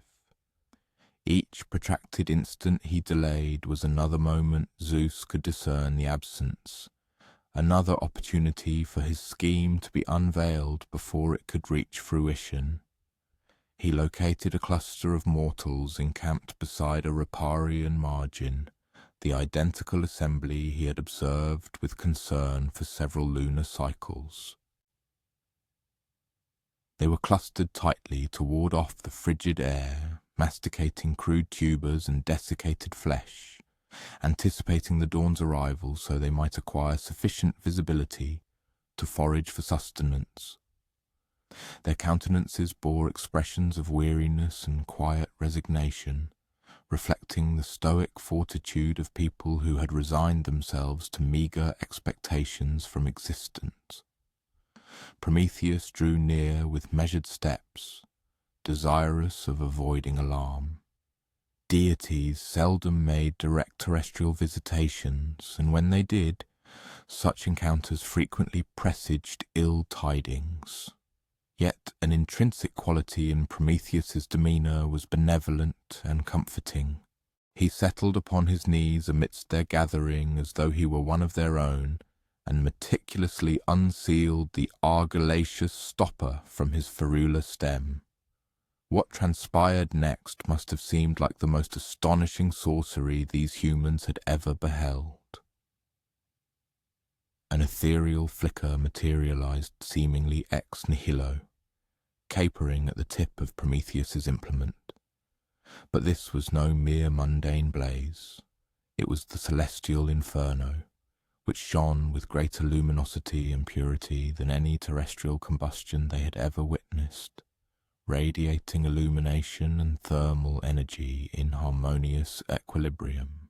Prometheus instructed them in the art of kindling the fire with desiccated timber and foliage, how to conserve its embers for a protracted burn across the nocturnal hours, and how to employ it for the preparation of flesh so it was more salubrious and palatable than anything they had previously sampled. He educated them in the fabrication of flambeaux so they might bear illumination during their peregrinations. He even demonstrated how to utilize flame to temper the tips of their hunting implements and to repel predatory beasts. Yet the spark Prometheus delivered transcended the utility of a mere implement. It was the very genesis of human society. With fire, humans could labor beyond daylight hours, augmenting their periods of industry. They could inhabit frigid regions, broadening their dominion. They could cultivate culinary practices, which led to enhanced sustenance and greater leisure for pursuits beyond mere foraging. They could convene about the hearth's glow to recount narratives, to formulate designs, to evolve beyond isolated beings grappling for existence. Most importantly, fire instilled in humanity a feeling of mastery and dominion over their surroundings that they had hitherto unfelt. For the first time, they could alter their conditions instead of merely tolerating them. They could ameliorate their existence through their inherent endeavors and cognitive faculties. The flame that Prometheus brought them was, in essence, the very essence of optimism. Back upon Olympus, it transpired swiftly that Zeus perceived a subtle alteration. The celestial flame evinced a diminished intensity, and accounts relayed by fellow deities spoke of peculiar illuminations observed in the terrestrial realm beneath. When Zeus comprehended the nature of the transgression, his wrath was instantaneous and fearsome, causing the very bedrock of the Olympian edifice to tremble. However, here lies a noteworthy aspect of Zeus's response. His ire was not solely directed at the act of appropriation itself, but at its profound symbolic implications. Prometheus had indeed contravened an explicit celestial edict, yes, but more than that, he had shown that he prioritized the well-being of mortals above the supremacy of the gods. This was precisely the ideological inclination Zeus had harbored deep concern regarding, a paradigm that threatened to subvert the established cosmic hierarchy.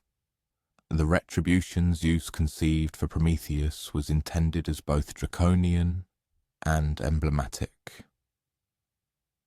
Prometheus was immured to a craggy summit within the Caucasus Range, shackled by unbreakable fetters that no power throughout the cosmos could sunder. Yet, that was not the most dreadful aspect of his torment. Mere incarceration was insufficient to sate Zeus's concept of equity. With each passing dawn, a colossal raptor would come to the mountain where Prometheus was chained. This eagle would rend open Prometheus's flank and consume his hepatic organ, inflicting agonizing torment.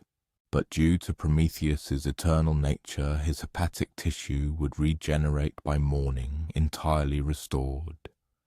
And the following day the avian tormentor would reappear and repeat the gruesome ordeal. The penalty was ordained to persist eternally, a perpetual oscillation between agony and restoration. This torment was intended to persist until Prometheus assented to offer contrition and pledged never again to contravene celestial decrees. Zeus harbored firm conviction that ultimately the anguish and relentless tedium would shatter even Prometheus's indomitable resolve. After all, an infinite duration constitutes an immeasurable period to suffer for one solitary transgression. But here is where the story becomes genuinely extraordinary. Despite the quotidian torment, despite the profound isolation and the incessant recurrence of his affliction, Prometheus never lamented his choice to aid mortal kind. When fellow deities paid him calls and proposed a cessation of his torment by merely offering an act of contrition to Zeus, he consistently declined, even when agony rendered speech arduous. His rationale was straightforward, yet deeply insightful. He had witnessed the potential of humanity when furnished with the means to ameliorate their existence. Even from his craggy incarceration, he could see the plumes of their hearths ascending globally. He knew that they were preparing superior sustenance, maintaining thermal comfort during frigid seasons, and commencing the cultivation of creative and intellectual disciplines that the celestial flame had enabled. Each day of anguish was a justifiable price, Prometheus believed, because it had acquired something inestimable. And so humanity, for its part, never once forgot the extraordinary deeds Prometheus had accomplished on their behalf. They bestowed upon him the venerable title of the Firebringer, narrating countless tales that celebrated his profound courage and immeasurable sacrifice. Indeed, some even posited that the very essence of human capacity, the ability to conceptualize, to create, and to experience deep affection, stemmed from Prometheus having imbued them with a portion of his own divine spirit, a gift delivered alongside the illuminating flame. Through their diverse artistic expressions and lyrical poetry, they chose to commemorate him not as a deity subjected to arduous punishment, but rather as an indomitable hero who had resolutely prioritized compassionate love above his own personal safety. Ultimately, after the passage of many long centuries, Prometheus was finally liberated from the torment of his protracted punishment. Yet that particular narrative belongs to a different quiet evening, awaiting its turn to be recounted. What truly holds significance for this night is a deeper comprehension of what his selfless sacrifice truly signified, and the profound reasons why he was prepared to endure such immense suffering for the sake of mortals he barely knew. It was not a quest for personal glory, nor was it about seeking recognition or even mere gratitude. Instead, it was an act born from an innate ability to perceive untapped potential within others, and the unwavering willingness to bear any cost to help that latent promise blossom into a tangible reality. Perhaps the true reason lies in Prometheus's understanding of a fundamental truth that Zeus, in his relentless preoccupation with maintaining supreme power and absolute order, had somehow overlooked. The most profound and enduring gift one can bestow upon another is not the ephemeral comfort of the present or the illusion of immediate safety, but rather the essential tools and inherent capabilities they require to forge their own comfort and secure their own safety. Fire, in this context, transcended its basic utility for mere warmth or the cooking of sustenance. It embodied the profound principle that human beings inherently deserved the opportunity to elevate their own existences, to evolve beyond their current state of being. And it is perhaps for this reason that this ancient narrative continues to resonate with such potent relevance even today, as we slowly drift towards slumber, contemplating the pivotal choices we make and the ultimate prices we are prepared to pay for the convictions we hold dear. Every instance where an individual willingly jeopardizes their own well-being to assist others, Every time someone elects to share invaluable knowledge or vital resources that possess the power to ameliorate the world, they are in essence retracing the venerable footsteps of Prometheus, the mighty Titan who determined that certain ideals are profoundly worth enduring suffering for, and that the radiant light we extend to others is never diminished by the simple act of being shared. You recall how Prometheus possessed that unique insight, understanding that at times one must fundamentally alter their approach to unravel seemingly impossible predicaments. Well, there exists another compelling narrative concerning this very notion of unconventional thinking, though this particular account originates from the tumultuous sphere of warfare rather than the ethereal dominion of the gods.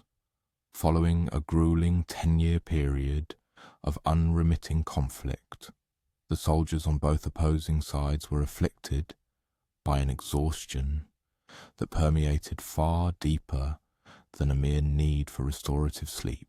It was a weariness etched into their very bones, a profound fatigue within their hearts, a deep-seated longing for the homes and families they had left behind, and a growing weariness from battling for a cause that seemed to grow increasingly nebulous with each passing season. And it was within this pervasive atmosphere of utter exhaustion and profound yearning that one of the most celebrated stratagems in all of recorded history came into being. Its genesis was not rooted in cruelty or animosity, but rather in the straightforward, desperate desire of thousands of men to finally return to their wives and children, and to the peaceful lives they had forsaken so many years prior. The protracted war at Troy had persisted for such an extended duration that some of the younger soldiers could no longer distinctly recall what life had been like before its commencement. They had effectively matured within the confines of army encampments, acquiring their essential skills and trades amidst the lulls between brutal battles, forging their most profound and enduring friendships in the looming shadow of city walls that seemed utterly impervious, steadfastly refusing to fall regardless of the Greeks' most strenuous efforts to breach them. For this generation, warfare had ceased to be merely an activity they engaged in. It had become an integral part of their very identity. Troy itself was an extraordinary metropolis, strategically positioned atop a commanding hill overlooking the vast expanse of the sea, encircled by walls of such formidable thickness and towering height that they appeared to have been sculpted by primeval giants rather than constructed by human hands. The massive stones were fitted together with such astonishing precision that it was impossible to insert even a knife blade between them, and they rose majestically from the earth like natural, unyielding cliffs, imparting the impression that the city had organically emerged from the very bedrock of the hill, rather than being painstakingly erected upon it. The Trojans residing within its formidable defences possessed abundant provisions of food and water, robust defensive structures, and the undeniable advantage of engaging in combat on their familiar home ground. They possessed an intimate knowledge of every street and alleyway, every concealed passage and clandestine gate. The Greek forces encamped outside, while boasting superior numerical strength, and some of the most formidable warriors known to the world had, after a decade of relentless attempts, achieved remarkably little progress. Their endeavour was akin to attempting to pulverize a mountain with mere hammers, an utterly exhausting and seemingly futile undertaking that yielded no discernible results.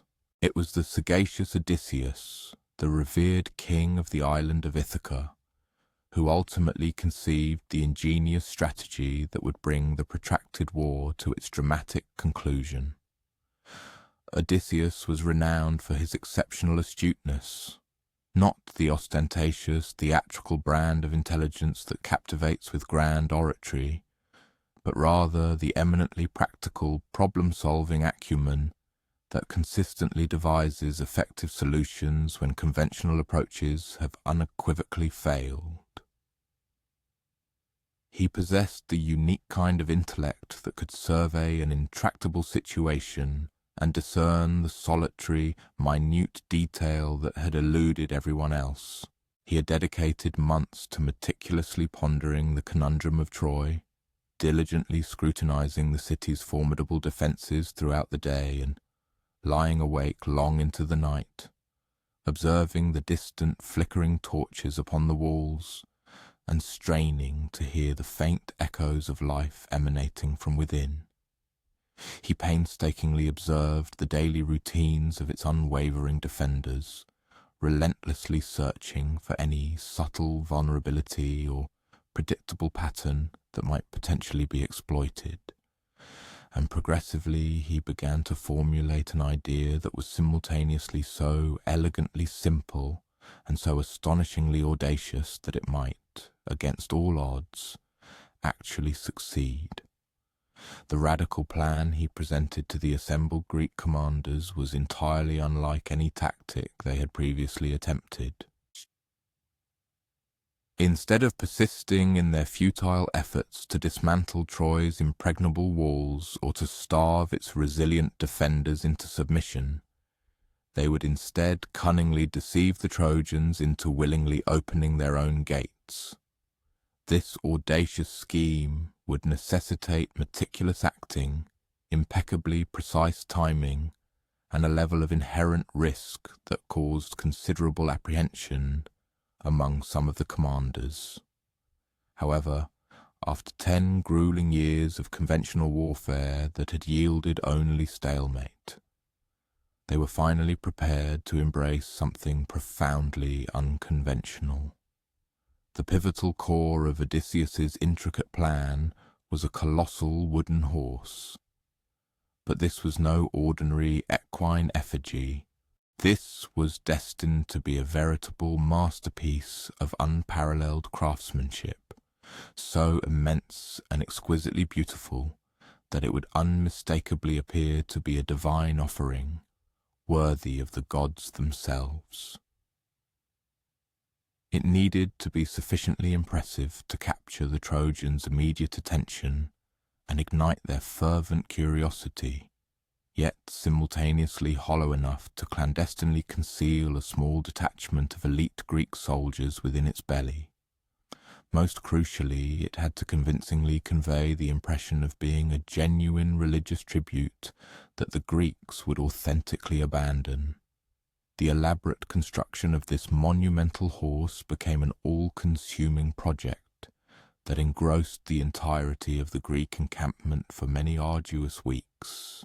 They were compelled to locate the ideal timber, wood that was robust enough to bear the considerable weight of the immense structure and the hidden men inside, yet simultaneously light enough that the colossal horse could actually be maneuvered.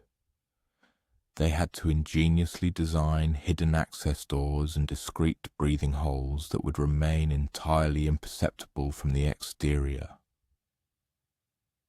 Most importantly, they were tasked with creating an artistic marvel so breathtakingly beautiful that the Trojans would be irresistibly compelled to transport it within the sanctity of their city walls. The master craftsman selected for this monumental undertaking was Hypnos, a Greek who was more widely celebrated for his extraordinary skill with tools than for his prowess with weaponry. He approached the project with the same meticulous care and unwavering attention to detail he might have devoted to constructing a sacred temple or an opulent palace. The magnificent horse that gradually materialized under his expert hands was truly awe-inspiring, intricately carved with a myriad of exquisite details, then painstakingly painted and polished until its surface gleamed resplendently like burnished bronze in the bright sunlight. every anatomical muscle and sinew was rendered with impeccable accuracy and lifelike precision.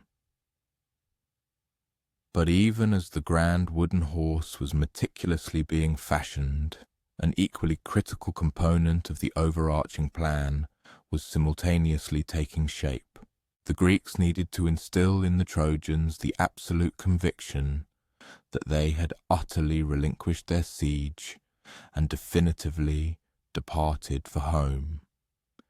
This imperative involved not merely concealing the soldiers who would be ensconced within the horse, but also orchestrating the convincing disappearance of the entire Greek army.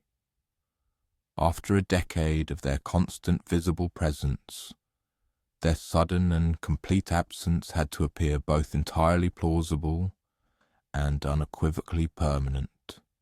The ingenious solution involved sailing the vast fleet of ships to a nearby, secluded island where they would be completely invisible from the towering walls of Troy, yet strategically close enough to swiftly return at the precise moment the prearranged signal was given.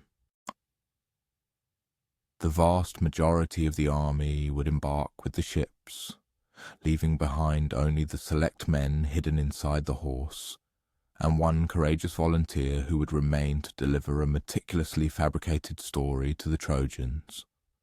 That singular volunteer was Sinon, a Greek soldier whose role was arguably the most perilous in the entirety of the intricate plan. He would deliberately allow himself to be captured by the Trojans and then endeavour to persuade them that he was a genuine deserter, bearing crucial insider information about the enigmatic wooden horse. His fabricated narrative would have to be utterly convincing, plausible enough to deceive a populace that possessed every conceivable reason to harbour profound suspicion, and compelling enough to motivate them to perform precisely the actions the Greeks desired. On the fateful morning when the intricate plan was finally set into motion, the Trojans awoke to a spectacle they had never dared to anticipate. The sprawling Greek encampment lay utterly deserted. The multitude of ships that had congested their harbour for a relentless decade had vanished. The cooking fires were cold and dark. The tents had been methodically struck, all equipment loaded, and the immense army that had so stubbornly besieged their city had seemingly evaporated, much like a fleeting dream at the first light of dawn. The initial reaction among the Trojans was one of profound, cautious disbelief. After 10 grueling years of incessant warfare, the sudden and complete disappearance of their formidable enemies seemed almost too good to be true, bordering on the miraculous. Scouts were immediately dispatched to meticulously search the abandoned camp for any discernible signs of a cunning trap, while others ascended to the highest battlements of their city to intently scan the distant horizon for even the slightest indication of the Greek fleet. But the vast sea stretched empty and unbroken to the farthest reaches of the horizon, and the deserted camp exhibited every telltale sign of a hasty, yet undeniably genuine departure. As the hours slowly passed and no hidden trap was revealed, a palpable sense of exhilaration began to swell and build throughout the city. Could it truly be over? Had the Greeks at long last conceded defeat and sailed home? The colossal wooden horse, standing in silent majesty upon the beach, swiftly became the focal point of intense curiosity and fervent debate. The grand wooden effigy, a gift from the departing Greeks, elicited a spectrum of reactions among the Trojan populace. Some beheld its imposing form and intricate carvings with admiration, perceiving it as a thing of striking beauty. Conversely, others found its very presence imbued with an unsettling, ominous aura, a silent harbinger of ill fortune. Yet, across all factions there was an undeniable consensus. This colossal structure commanded attention and could not be disregarded. A vocal contingent of Trojans immediately suspected an elaborate deception, advocating for its swift and decisive destruction. However, another group countered with fervent conviction, asserting that it represented a solemn religious offering, thoughtfully left behind to propitiate the gods following the Greeks' prolonged and ultimately unsuccessful siege of their formidable city. A pragmatic few even posited that, irrespective of its original intent, the horse possessed inherent value as a magnificent war trophy, warranting its preservation. The ensuing deliberation stretched for many hours, characterized by impassioned arguments and heated exchanges from every conceivable viewpoint. It was amidst this intense and protracted civic debate that a figure named Sinon was brought forth, having been discovered skulking furtively within the desolate remnants of the abandoned Greek encampment, seemingly attempting to evade detection. When presented before the assembled Trojan leadership, his demeanour was one of profound trepidation and marked reluctance to articulate his purpose. This, of course, was a meticulously orchestrated performance, precisely the impression he was determined to convey. A display of genuine fear and hesitant cooperation, he understood, would prove far more persuasive and disarming than any overt eagerness to assist. The narrative, meticulously spun by Sinon, was artfully crafted to resonate deeply with his astute understanding of Trojan psychological vulnerabilities. He presented himself as a desperate deserter, a man who had narrowly escaped the Greek army's clutches after being designated as a human sacrifice, intended to placate the deities and guarantee propitious winds for their homeward voyage. The colossal wooden horse, he elaborated, was indeed a sacred votive offering, commissioned to appease the goddess Athena, whom the Greeks had grievously offended by sacrilegiously purloining a revered statue from her temple within Troy's hallowed walls. But it was here, in the unfolding of his cunning tale, that the pivotal revelation lay. The Greeks, he asserted, had deliberately constructed the horse to an immense scale, rendering it too vast to pass through Troy's fortified gates. This calculated design, Sinon claimed, stemmed from a divine prophecy delivered by an oracle, which foretold that if the Trojans ever succeeded in bringing the horse inside their city, Troy itself would be consecrated by Athena's divine favour, thereby attaining an unassailable invincibility against any future conquest. The Greeks, he concluded, had purposefully built the horse to such imposing dimensions precisely to thwart this very outcome, to prevent Troy from achieving eternal security. This meticulously fabricated account struck a resonant chord, providing precisely the reassurances and opportunities the Trojans yearned to hear. Not only would the act of bringing the monumental horse within their city walls ensure their safety, it would, according to Sinon's testimony, actively enhance their strength and fortify their defences to an unprecedented degree. The nature of the ongoing discussion regarding the horse's fate swiftly underwent a dramatic transformation, shifting from cautious deliberation about its potential dangers to an urgent strategizing on the most expeditious means of introducing it inside their formidable fortifications. Suddenly, the notion of leaving such a potent symbol of divine blessing on the sandy beach seemed tantamount to squandering an extraordinary and unparalleled opportunity for perpetual security. The formidable task of manoeuvring the gargantuan wooden horse through the city gates necessitated an undertaking of significant engineering prowess. The immense portals themselves required substantial widening, and considerable sections of Troy's ancient walls had to be meticulously and temporarily dismantled. The colossal effort consumed the better part of the day and engaged the collective strength of hundreds of dedicated individuals, but eventually the magnificent wooden horse stood triumphantly in the central square of Troy. It was encircled by a throng of jubilant citizens, convinced they had secured not merely a military victory, but an everlasting guarantee of their beloved city's safety and enduring prosperity. That night, the city of Troy erupted in a celebration of unparalleled fervour, a joyous revelry unmatched in the preceding decade. The streets pulsed with the energy of feasting and abundant libations, the air filled with the strains of music and the rhythmic movements of celebratory dancing. A profound sense of relief permeated the populace. The protracted war was unequivocally concluded. Their cherished city was safe, and they possessed a resplendent trophy, a tangible testament to their hard-won peace.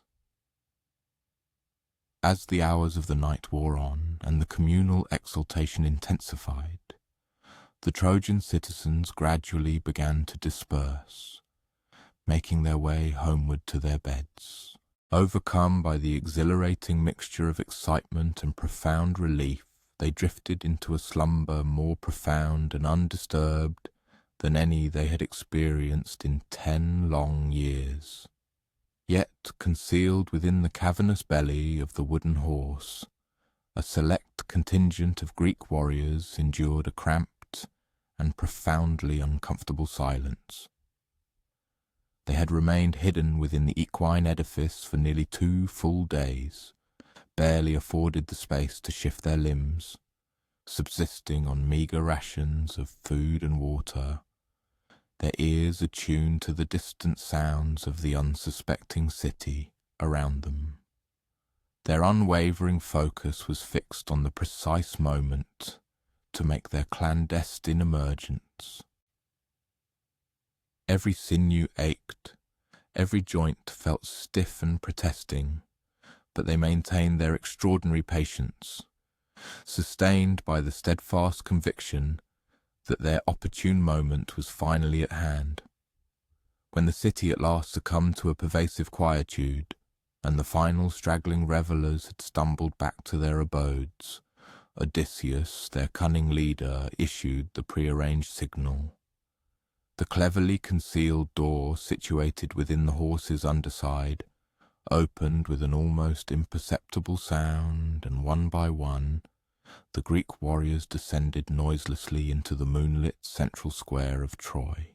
They moved with the spectral grace of phantoms through the slumbering metropolis, their footfalls expertly muffled, their weapons held at the ready, though they fervently hoped their use would not be required.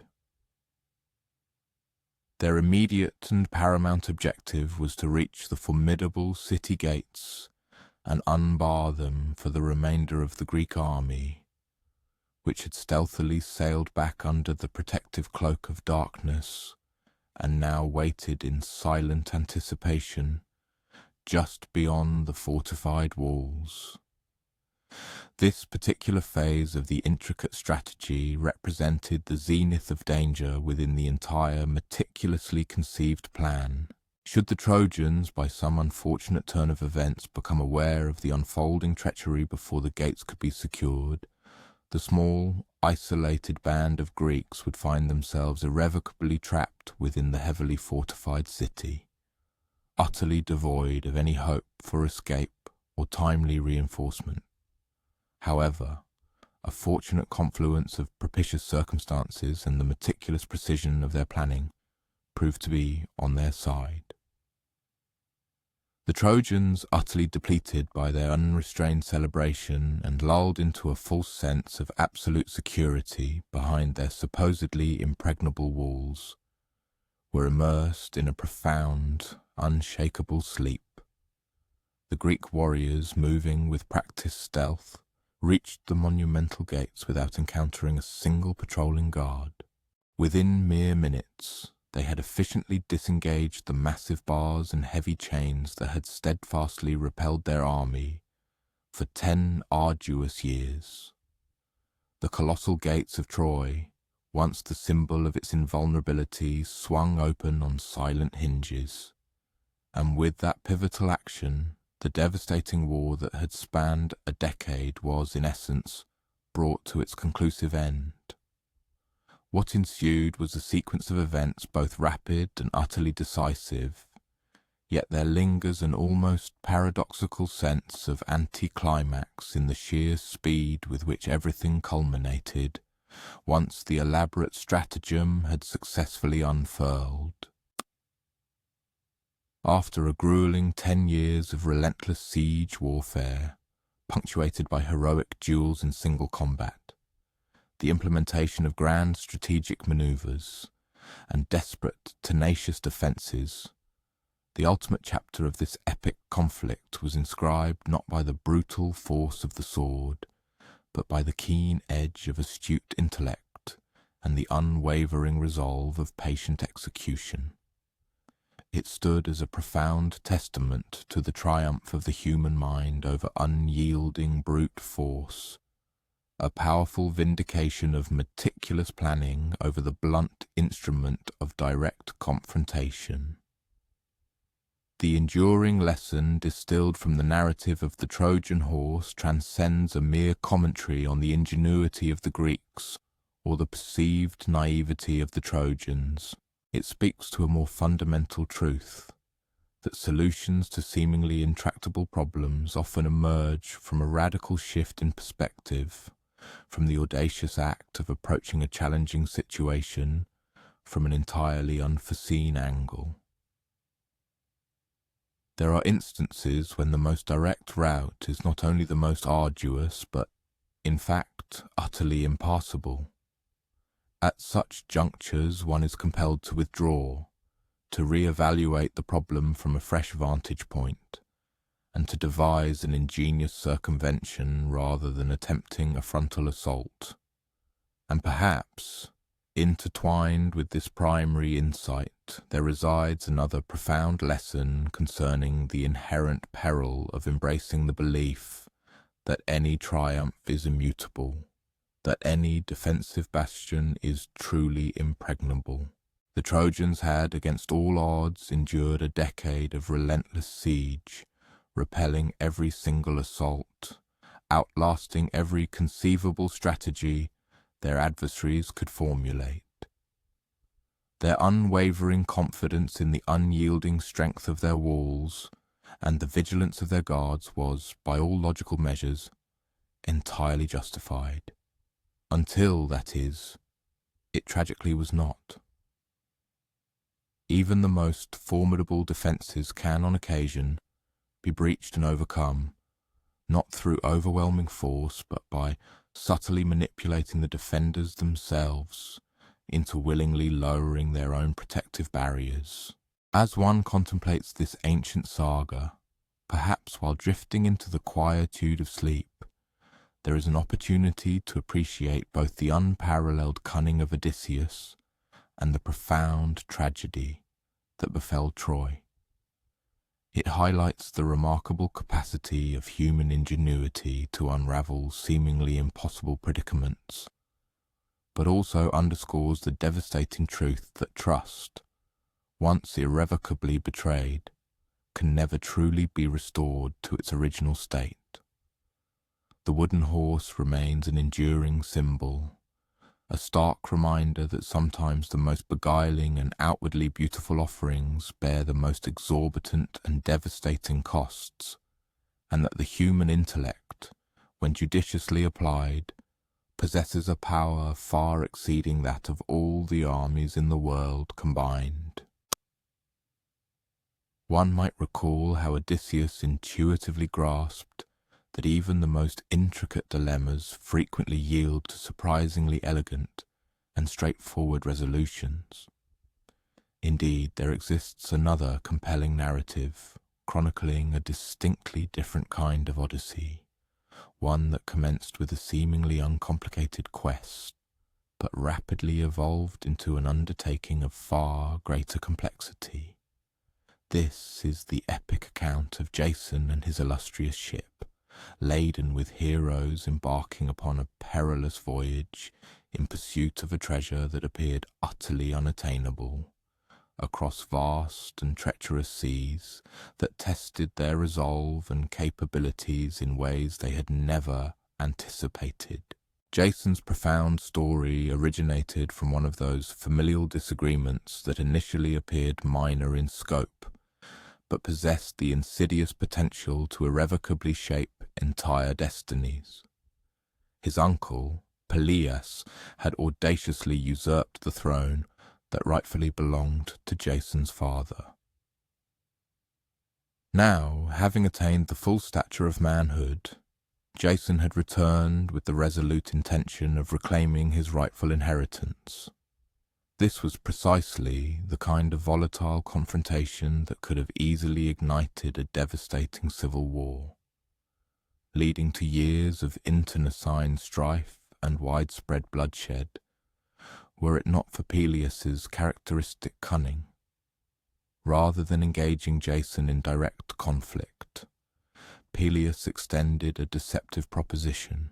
He declared he would willingly relinquish the throne, he said, if Jason could accomplish but a single formidable task, to journey to the distant and mythical land of Colchis and retrieve the fabled Golden Fleece. On the surface, it presented itself as a remarkably reasonable, even magnanimous request.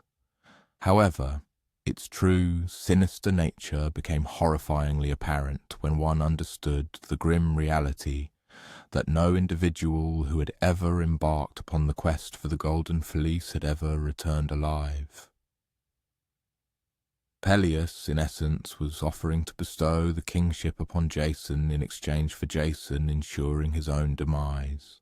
Yet Jason was imbued with the boundless optimism and self-assuredness of youth, surrounded by a cohort of companions who mirrored his youthful vigour and unwavering confidence.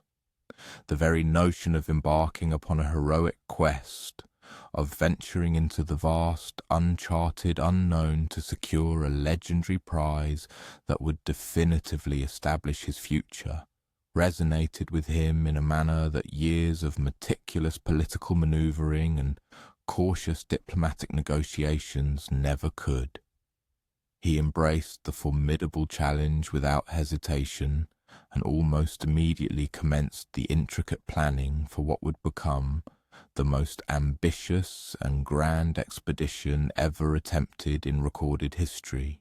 The inaugural and most critical phase of this monumental undertaking involved the construction of a vessel truly commensurate with the grandeur and peril of such a mission. This was not destined to be a mundane trading ship or a humble fishing boat, but rather a purpose-built craft, meticulously engineered for extended voyages across treacherous and perilous waters. Jason, with discerning foresight, commissioned the esteemed master shipbuilder Argus to conceive and construct a vessel unlike anything previously witnessed. It had to be a ship of sufficient magnitude to accommodate a formidable crew of heroes, possessed the extraordinary speed necessary to outmaneuver pirates and monstrous denizens of the deep, and be imbued with the structural integrity robust enough to withstand any tempestuous storms they might inevitably encounter. The vessel that Argus ultimately brought into being was nothing short of magnificent. He bestowed upon it the name Argo, a testament to his own enduring legacy, and it rapidly garnered renown not merely for its impressive dimensions and aesthetic grace, but for the extraordinary meticulousness and profound dedication invested in every minute detail of its construction. The very timber utilized in its hull was sourced from hallowed sacred groves, each plank blessed by the benevolent favor of the gods. Its distinctive figurehead, a striking piece of artistry, was carved from an ancient oak, imbued with the mystical power to utter prophetic pronouncements. Every strand of rope, every expanse of sail, every precisely fitted wooden peg was positioned with the unparalleled exactitude of a master craftsman who possessed a profound understanding that the very lives of legendary heroes would ultimately depend upon the unwavering integrity of his monumental work.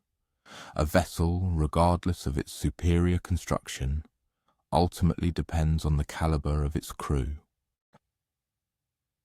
Jason therefore required mariners who possessed not merely proficiency but an indomitable spirit, individuals capable of confronting the seemingly insurmountable and pressing onward.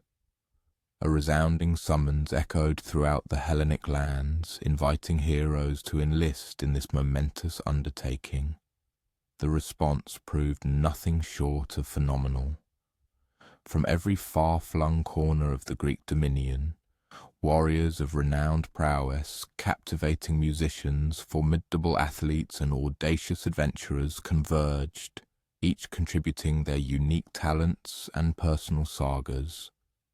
Among them, of course, was Hercules, the mightiest mortal who had ever drawn breath, whose mere presence was often sufficient to deter most adversaries from contemplating an assault. Then there was Orpheus, whose melodic strains possessed the mystical power to pacify untamed beasts and assuage even the most savage of human hearts. The celebrated twin brothers Castor and Pollux were present, famed for their unparalleled skill in the pugilistic arts and their mastery of horsemanship. And the formidable Atalanta, a huntress of legendary repute, could outpace any man and strike a target with an accuracy unmatched by any living soul. Each of these valiant individuals, who would collectively come to be known as the Argonauts, brought an indispensable and distinctive quality to the expedition.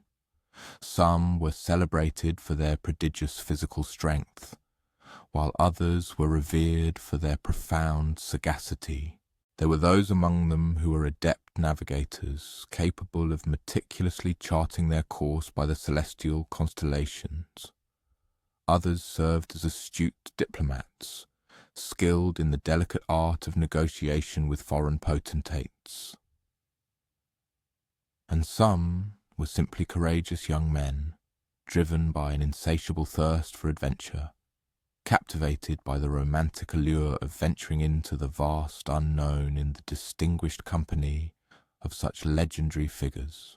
The epic voyage commenced on a serene morning, when the expansive sea shimmered with the brilliance of countless crushed jewels, and the brisk wind billowed their sails laden with the exhilarating promise of grand adventure. The magnificent Argo sliced through the cerulean waters with the effortless grace of a finely honed blade, propelling its illustrious crew of heroes toward the distant fabled shores of Colchis, where the coveted golden fleece awaited their arrival. For the initial few days the journey felt akin to an extended festival, a jubilant celebration of youth and vitality, as these vigorous young men, in the prime of their lives, sailed resolutely towards a glorious destiny beneath an expanse of flawless skies. Yet the capricious sea possesses an inherent capacity to challenge even the most seasoned and self-assured mariners. The Argonauts soon came to the stark realization that their true tribulations lay not merely in reaching their ultimate destination of Colchis, but rather in the arduous Odyssey itself.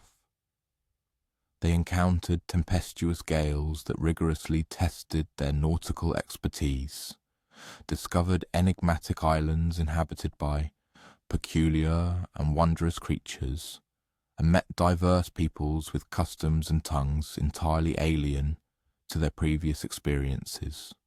Each passing day brought forth novel dilemmas demanding ingenious solutions and fresh proficiencies requiring diligent acquisition. One of their earliest and most formidable obstacles presented itself when they were compelled to navigate the treacherous passage of the Symplegades, famously known as the Clashing Rocks, which imperiously guarded the perilous entrance to the Black Sea. These were colossal monolithic stones that would violently converge without a moment's warning, mercilessly pulverizing any vessel unfortunate enough to be caught within their crushing embrace.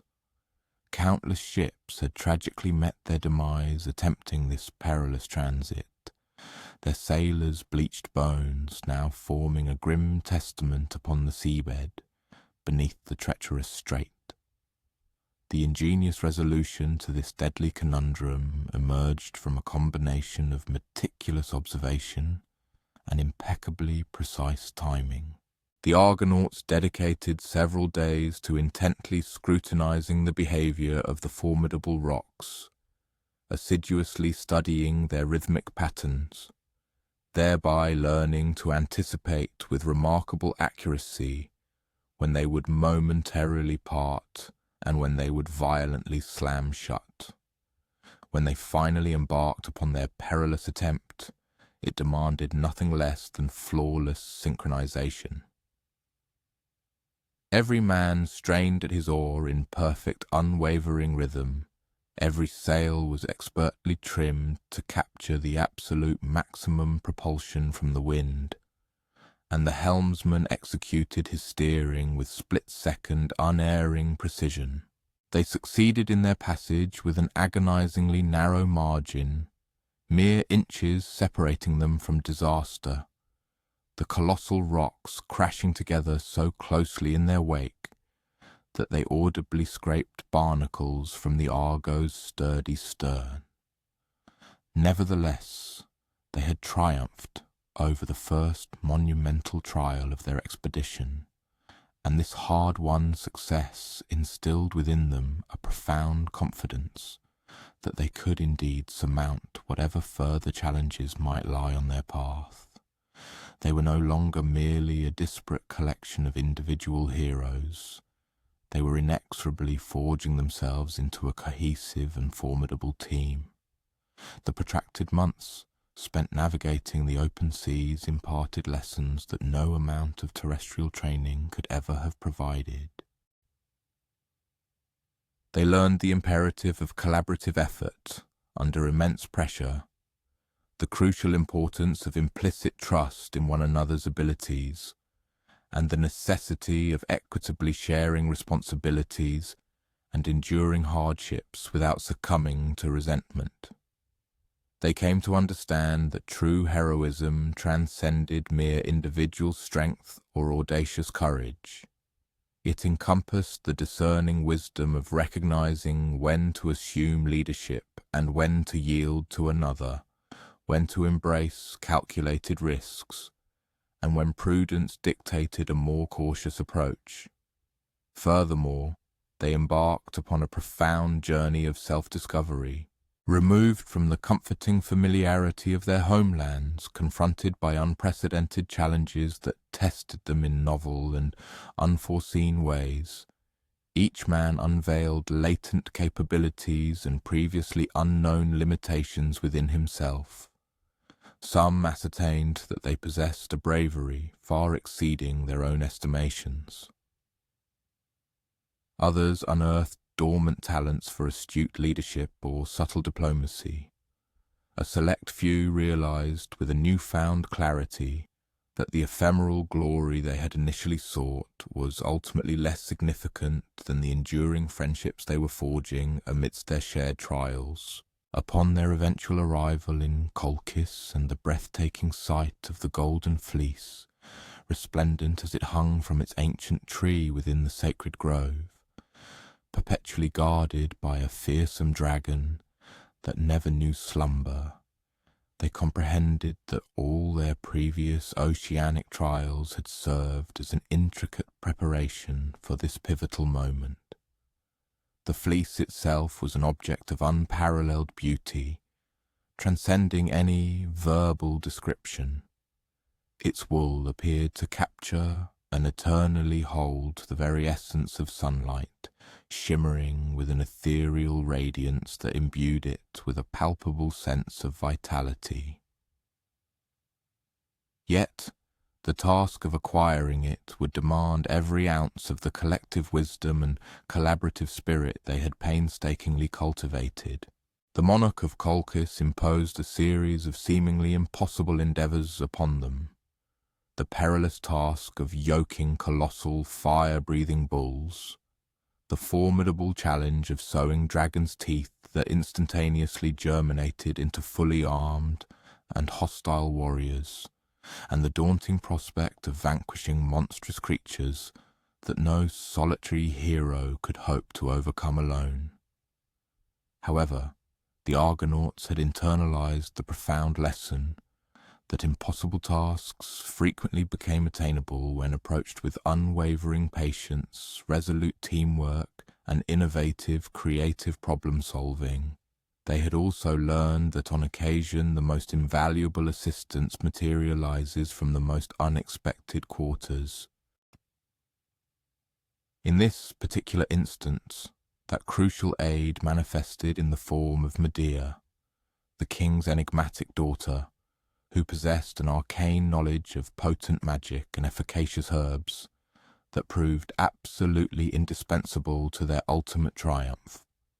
Her invaluable assistance, however, came at a significant cost. Jason's solemn pledge to marry her and to convey her with them upon their homeward voyage. Nevertheless, it enabled them to successfully conclude their arduous quest and lay claim to the legendary Golden Fleece, for which they had journeyed so incredibly far. The homeward journey diverged significantly from their outward passage. They were now returning as triumphant heroes bearing their coveted prize.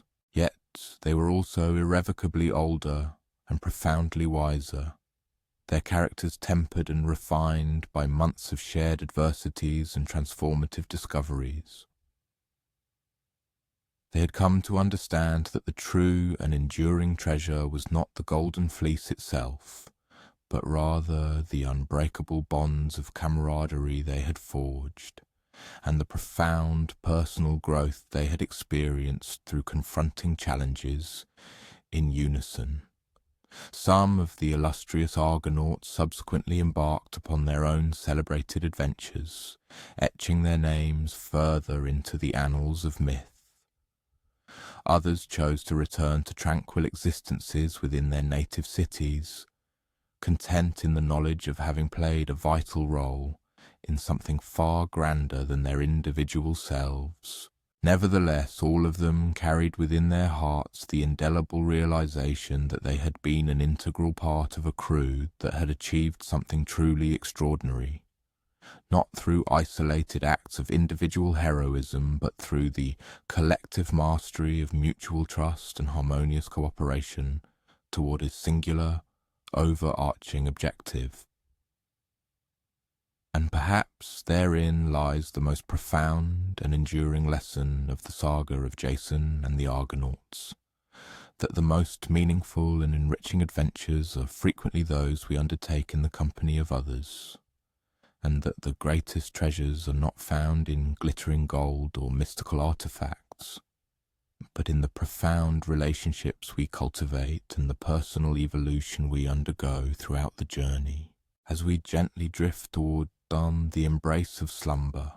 Perhaps we can truly appreciate the profound courage it demands not merely to embark upon monumental journeys, but also to willingly open ourselves to the transformative power of those experiences and of the remarkable individuals we encounter along the way.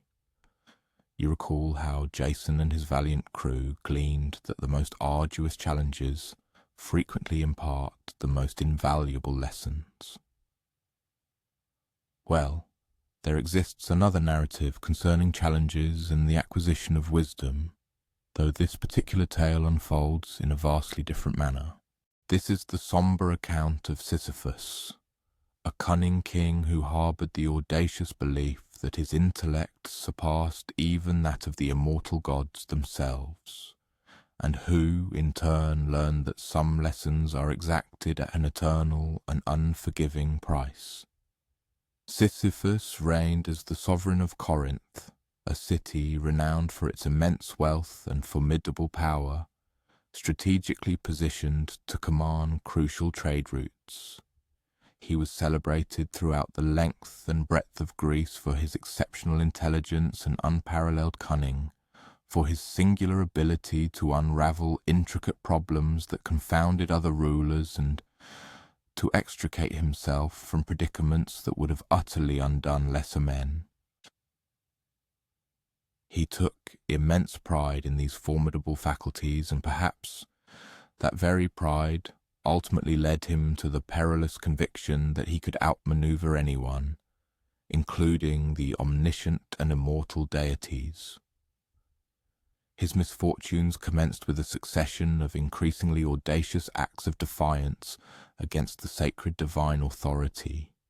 He unscrupulously divulged the closely guarded secrets of the gods to mere mortals, brazenly violated the hallowed laws of hospitality, and perpetrated acts of deceitful trickery that unmistakably crossed the precarious boundary from cleverness into outright hubris. Each time he somehow managed to evade the immediate repercussions through some novel stratagem or ingenious manipulation, his already inflated confidence in his own intellectual prowess surged even higher.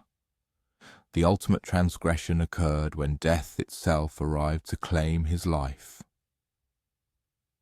And Sisyphus, with his characteristic guile, ingeniously tricked death into donning a pair of inescapable handcuffs, thereby rendering him utterly incapable of performing his essential duty. For a period, no living being in the entire world could perish, a situation that initially seemed a miraculous boon, until humanity began to grasp the profound and unsettling problems it engendered. The aged could find no solace in eternal rest. The grievously wounded were condemned to interminable agony, and the fundamental natural order of life and death was utterly disrupted. The Olympian gods were compelled to intervene to restore the cosmic balance, liberating death and ensuring that Sisyphus would at last pay a fitting price for his multitude of transgressions. Yet, even within the shadowy confines of the underworld, Sisyphus persisted in his relentless scheming. He cunningly persuaded his wife to neglect providing him with a proper burial, then artfully exploited this very omission as a pretext to petition for permission to return to the realm of the living to rectify the perceived wrong. Once granted this reprieve and back among the living, he, predictably, simply refused to return to the chthonic depths. It took a considerable span of years for the exasperated gods to finally recapture him and forcibly drag him back to the underworld, where they collectively resolved that any ordinary form of retribution would prove utterly insufficient for an individual so perpetually clever and defiantly recalcitrant. Sisyphus required a punishment that would endure for eternity, one that would specifically and exquisitely address his particular amalgamation of sharp intelligence, overweening pride, and unyielding determination. The divine retribution conceived for Sisyphus was remarkably straightforward, yet profoundly cruel. His eternal sentence dictated that he would perpetually propel a colossal boulder up a steep mountainside. Each day he would summon immense strength and contend arduously to maneuver the prodigious stone towards its apex. Yet, with relentless regularity, just as he neared the peak at nightfall, the monumental rock would inevitably plummet back to the base, compelling him to recommence the arduous cycle with the dawn. This was a labour simultaneously unachievable and obligatory, imbued with both profound significance and utter pointlessness. The compelling aspect of this particular penalty resided in its precise correspondence to Sisyphus's transgressions. During his mortal existence, Sisyphus had notoriously employed his astute intellect to circumvent repercussions, to devise expedient routes around difficulties, and to acquire accolades without rendering due recompense for his deeds.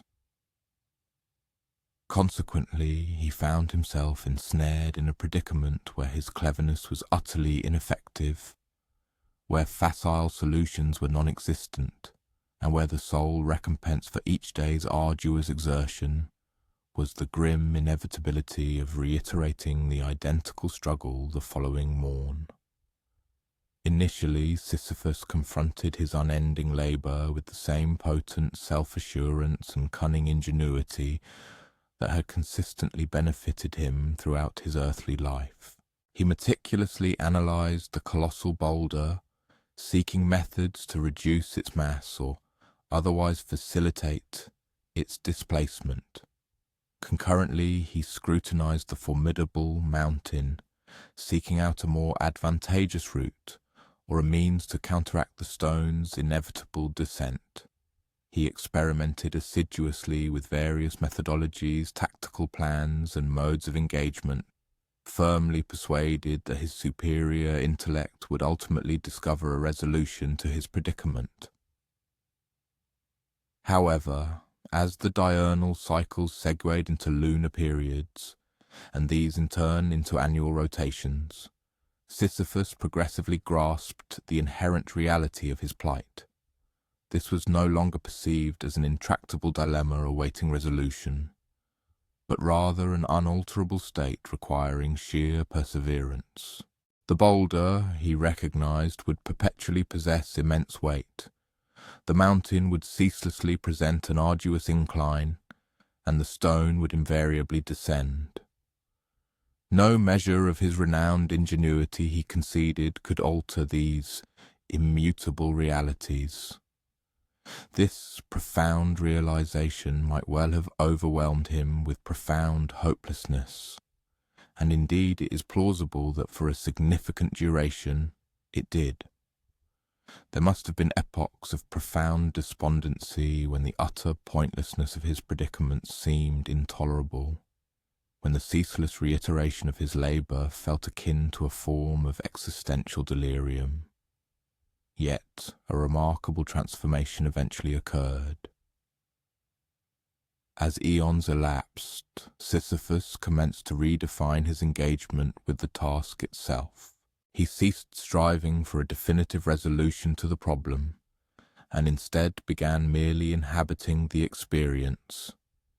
He grew attentive to previously overlooked details, the distinct tactile quality of the rock beneath his hands, the gradual acclimation of his musculature to the strenuous work, and the nuanced variations in atmospheric conditions and illumination, as he undertook his quotidian ascent up the mountainside.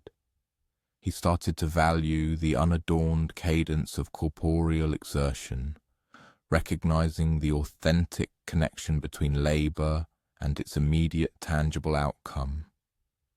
Certain philosophical interpretations posit that Sisyphus ultimately attained a form of equanimity within his interminable undertaking. It is suggested that he discovered contentment in the act of labour itself, as opposed to its culmination.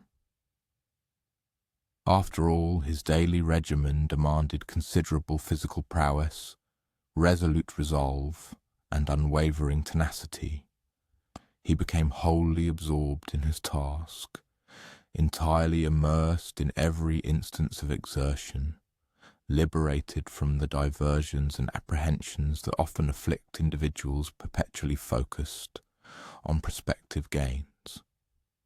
There resides an almost contemplative quality within the tableau of Sisyphus and his monumental rock, a resonance that speaks directly to our own quotidian challenges, to labours that occasionally appear interminable and utterly devoid of purpose. Indeed, we all possess our individual burdens to shoulder, our personal ascents to undertake, and our repetitive duties to fulfil repeatedly. The fundamental inquiry, therefore, is not about whether one can evade these recurring patterns, but rather how one opts to engage with them. Sisyphus ultimately apprehended that significance is not exclusively derived from task completion, but occasionally from the manner of their execution. Self-worth and gratification, he discovered, do not invariably necessitate external commendations or enduring accomplishments. Sometimes they emanate from the unadorned performance of fulfilling one's obligations consistently, day after day, with proficiency, steadfastness, and a profound sense of acceptance. Furthermore, a more profound insight may be gleaned here concerning the fundamental essence of existence itself. A significant portion of our human activities is inherently cyclical and repetitive. We rise, labour, nourish ourselves, repose, and then recommence the cycle anew with each dawn. We construct edifices destined for eventual decay, forge connections fated to dissolve, and amass erudition that will ultimately fade from memory. The pertinent query, therefore, is if we can unearth purpose and contentment within the journey and the continuous effort, instead of insisting upon immutable outcomes or permanent results. As slumber beckons and we contemplate Sisyphus and his perpetual burden, perhaps we can discern both the sorrowful plight and the peculiar triumph embedded within his narrative. He was penalized for presuming himself intellectually superior to the deities, yet, in embracing his retribution, he may have unearthed a profound insight that had eluded him throughout his mortal existence. The realization that the labour itself can serve as intrinsic recompense, and that there resides inherent worth in unwavering endurance, even when the undertaking appears interminable. Recalling Sisyphus's profound discovery that some of existence's most crucial insights emerge from embracing the unalterable, we now turn to a distinct narrative centered on themes of resignation and sagacity. This tale unfolds within a sacred edifice where pilgrims journeyed from every distant land of antiquity, endeavouring to find resolutions to inquiries that disturbed their nocturnal repose. This is the compelling account of Delphi, a hallowed site where the deity Apollo communicated through a human intermediary, and where taciturnity occasionally conveyed greater profundity than verbal pronouncements. Delphi nestled upon the rugged flanks of Mount Parnassus, situated within a panorama seemingly sculpted by the very deities to evoke profound reverence and thoughtful reflection. The sacred precinct adhered to the rocky incline with the tenacity of an eyrie, enveloped by verdant olive orchards and subterranean founts gushing forth from the telluric depths. It was a locale where the demarcation separating the human and celestial realms appeared exceptionally permeable, a place where common individuals could perceive the palpable essence of an entity of transcendent magnitude. The Delphic oracle was invariably a female, meticulously selected for her unique faculty to apprehend and elucidate the divine revelations transmitted by Apollo. She was designated the Pythia, a title bestowed in homage to Python, the formidable Ophidian that Apollo had vanquished to consecrate the location for his sacred temple. The office of the Pythia represented both a profound privilege and an onerous duty. While she was venerated across the entire Hellenic sphere, the immense charge of acting as a divine mouthpiece was an undertaking no human could approach without extreme gravitas. Pilgrims converged upon Delphi from all reaches of the Mediterranean world, undertaking arduous journeys spanning weeks or even months to arrive at the hallowed precinct. They presented inquiries that had vexed them for protracted periods, concerning military campaigns, marital alliances, remedies for pestilence, or suitable sites for nascent settlements. These were not mere desultory questions, but fervent supplications for divine counsel on decisions that would profoundly shape individual destinies or determine the very fortunes of entire polis. The ritual of seeking counsel was both intricate and reverent. Suppliants were required to cleanse themselves ritually at the hallowed founts, present suitable oblations to the deity, and await their designated audience according to rigorous conventions that could span several days or even extended weeks. This prolonged period of expectation itself constituted an integral component of the encounter, providing an interval for profound contemplation of their inquiries, an opportunity to ponder the true desire for the revelations, and to brace themselves for any sagacious insight or formidable trial Apollo might impart. Upon the advent of their appointed moment, petitioners would proceed into the adyton of the sacred edifice, a secluded recess deep within the structure, access to which was granted to only a select few humans.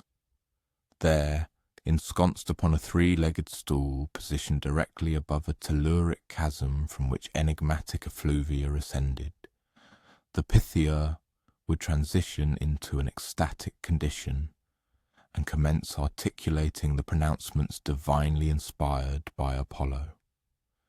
This juncture introduces an especially compelling aspect of the narrative for those who discern the nuances of discursive exchange. The Pythia's pronouncements frequently manifested as enigmatic segments, arcane locutions, or allegorical representations that necessitated meticulous exegesis. Apollo's sacerdotal order, acting as intermediaries, would attend to her vocalizations and diligently render them into the formal declarations that suppliants would carry back to their homelands. These divine pronouncements were renowned for their inherent equivocal nature. A classic illustration is found when the monarch Croesus inquired whether he should launch an offensive against the Persian Empire.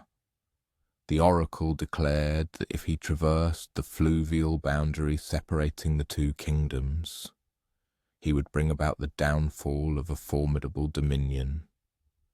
Croesus, in his hubris, interpreted this to signify the dismantling of the Persian realm. Yet, upon suffering a crushing military defeat, he apprehended with bitter clarity that the formidable dominion annihilated was, in fact, his own Lydian empire. The oracle had indeed uttered verity, but a verity susceptible to multiple, often self-deceiving interpretations. Crucially, this equivocation was not a defect in the oracular system. Rather, it constituted a deliberate characteristic. The pronouncements emanating from Delphi were meticulously crafted to compel individuals to engage in more profound deliberation regarding their inquiries and underlying presumptions. They obliged suppliants to contemplate a multiplicity of eventualities, to scrutinize their motivations and anticipations, and to brace themselves for eventualities previously unenvisioned. Thus, the oracle did not merely furnish solutions, it offered a conceptual scaffold for more insightful questions. Yet perhaps the most deeply resonant divine communications were those that manifested as taciturnity. On occasion, notwithstanding the elaborate ceremonies and meticulous arrangements, in spite of the arduous pilgrimage and lavish oblations, the Pythia would remain in serene stillness upon her tripod, uttering no sound whatsoever. This profound reticence was not interpreted as a deficiency in the system or an indication of Apollo's non-presence, but rather as a distinct modality of celestial discourse, one meriting exceptional contemplation. What interpretations could be ascribed to such profound quietude offered as a reply to an urgent inquiry? Occasionally it signified that the inquiry itself was ill-conceived, implying that the supplicant sought to shirk accountability for a choice that inherently belonged to them. At other times it conveyed that the temporal juncture was inauspicious, suggesting that greater life experience or sagacity was requisite prior to the revelation holding true significance. And sometimes it merely implied that the very journey of veneration and the diligent formulation of the query held greater intrinsic value than the acquisition of a definitive declaration. The pilgrims who were met with an absence of spoken prophecy often discovered this silence to be a more formidable and ultimately more enriching experience than those who were granted explicit pronouncements. They found themselves compelled to journey homeward, with naught but the reverberation of their own unanswered inquiries, obligated to coexist with uncertainty and to forge their individual pathways forward. Numerous accounts indicated that this profound quietude gradually transmuted into a form of revelation in itself, serving as a profound instruction regarding the inherent limitations of human knowledge and the paramount importance of cultivating an intrinsic sagacity. The revered priests of Delphi possessed a keen understanding that individuals arrived at their sacred precinct yearning for absolute assurance in a capricious world, seeking guarantees about the unfolding future that no entity, not even the Olympian deities, could possibly bestow. Consequently, the oracular responses, whether articulated through spoken words or conveyed through profound stillness, were meticulously crafted to assist visitors in developing a fundamentally altered relationship with the unknown, not to eradicate it entirely, but rather to empower them to advance resolutely and bravely in its persistent presence. There resides an undeniably deep sense of solace in conjuring the quotidian rhythm of life at Delphi, throughout its many centuries of continuous operation. Each dawn the sacerdotal figures would meticulously execute the intricate rituals essential for preserving the sanctity of the hallowed space. The Pythia, the priestess, would undertake her own rigorous preparations through fervent prayer and purifying rites. Meanwhile, visitors would congregate in the bustling courtyard, openly articulating their aspirations and apprehensions to fellow sojourners who had journeyed from distant realms.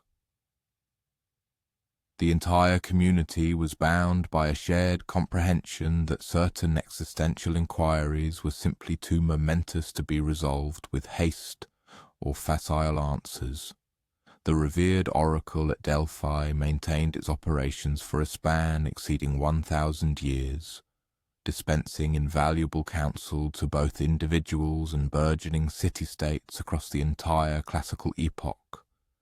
Its pervasive influence extended considerably beyond the confines of religious observance, permeating the spheres of political governance, philosophical discourse, and the minutiae of daily existence.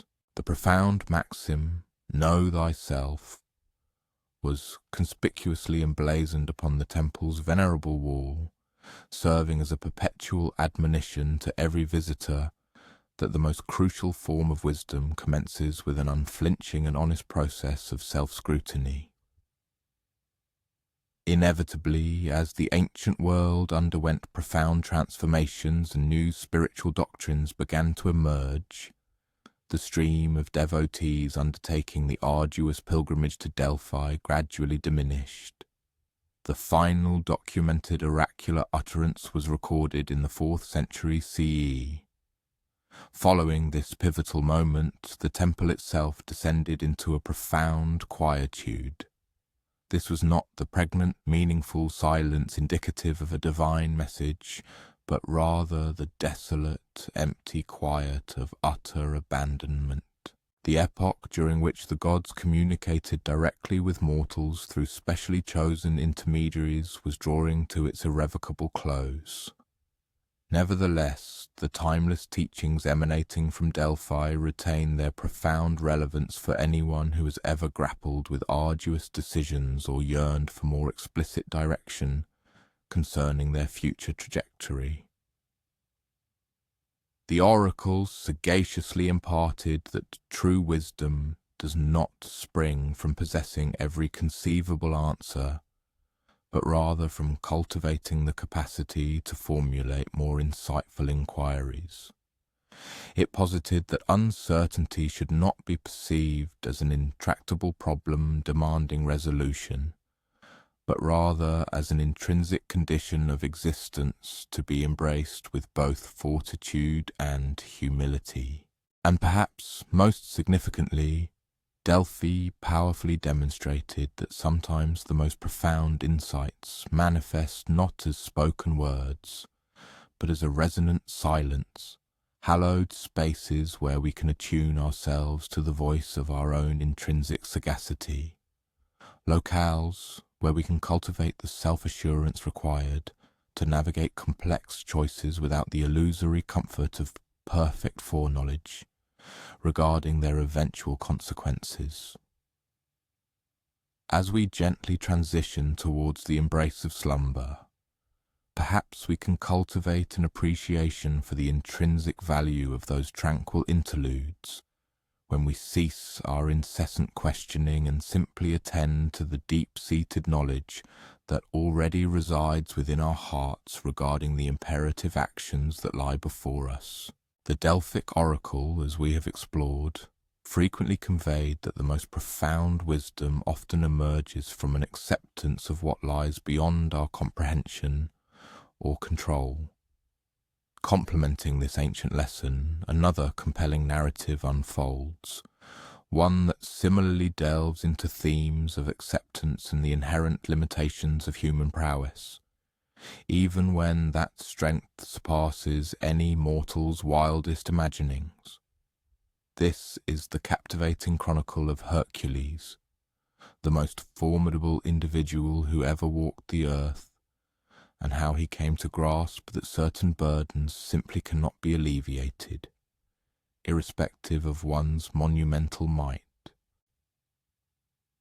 Hercules entered the world endowed with extraordinary capabilities that initially appeared to be unmitigated blessings, yet ultimately proved to be as much a grievous curse as a divine favour. His physical power was quite literally beyond human scale. As an infant, he famously throttled menacing serpents with his bare hands. In his nascent manhood, he could effortlessly displace colossal boulders that would typically necessitate the combined efforts of multiple teams of oxen to dislodge. However, this prodigious strength was inextricably linked to a temper of equally formidable intensity. This volatile combination, regrettably, was destined to culminate in profound tragedy. The catastrophic event that irrevocably altered the course of his life transpired during a paroxysm of divinely induced madness, orchestrated by Hera, who harboured an eternal resentment towards Zeus for his infidelity with Hercules' mortal mother.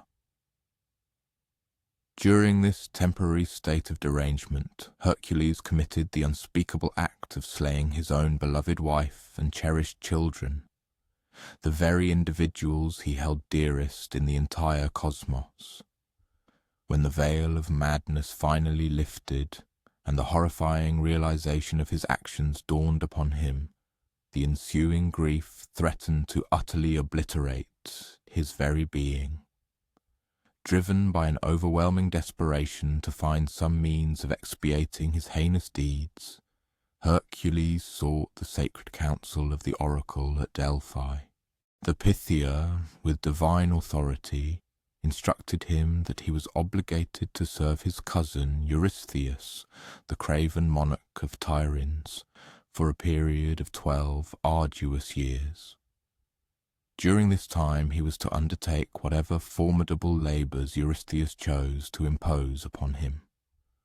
Only through the successful completion of this rigorous penance, the oracle declared, could he realistically hope to purge himself of the corrosive guilt that was relentlessly consuming him from within.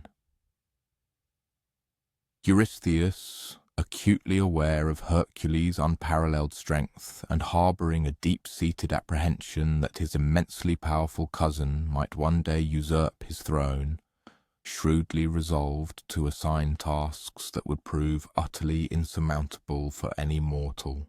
His insidious hope was that Hercules would perish in the attempt, thereby resolving his political quandary while simultaneously maintaining the veneer of offering a path to spiritual redemption.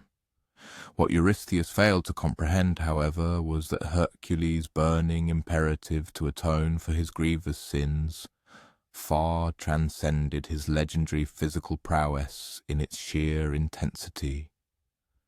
The initial labour presented itself as seemingly straightforward: to vanquish the Nemean lion, a fearsome beast that had been relentlessly terrorizing the pastoral land surrounding the ancient city of Nemea. Lions were, of course, inherently perilous creatures, but Hercules had previously confronted and overcome dangerous animals. What he unequivocally discovered when he relentlessly tracked the formidable creature to its hidden lair was that this was no mere ordinary lion. Its formidable hide was utterly impervious to all manner of weaponry.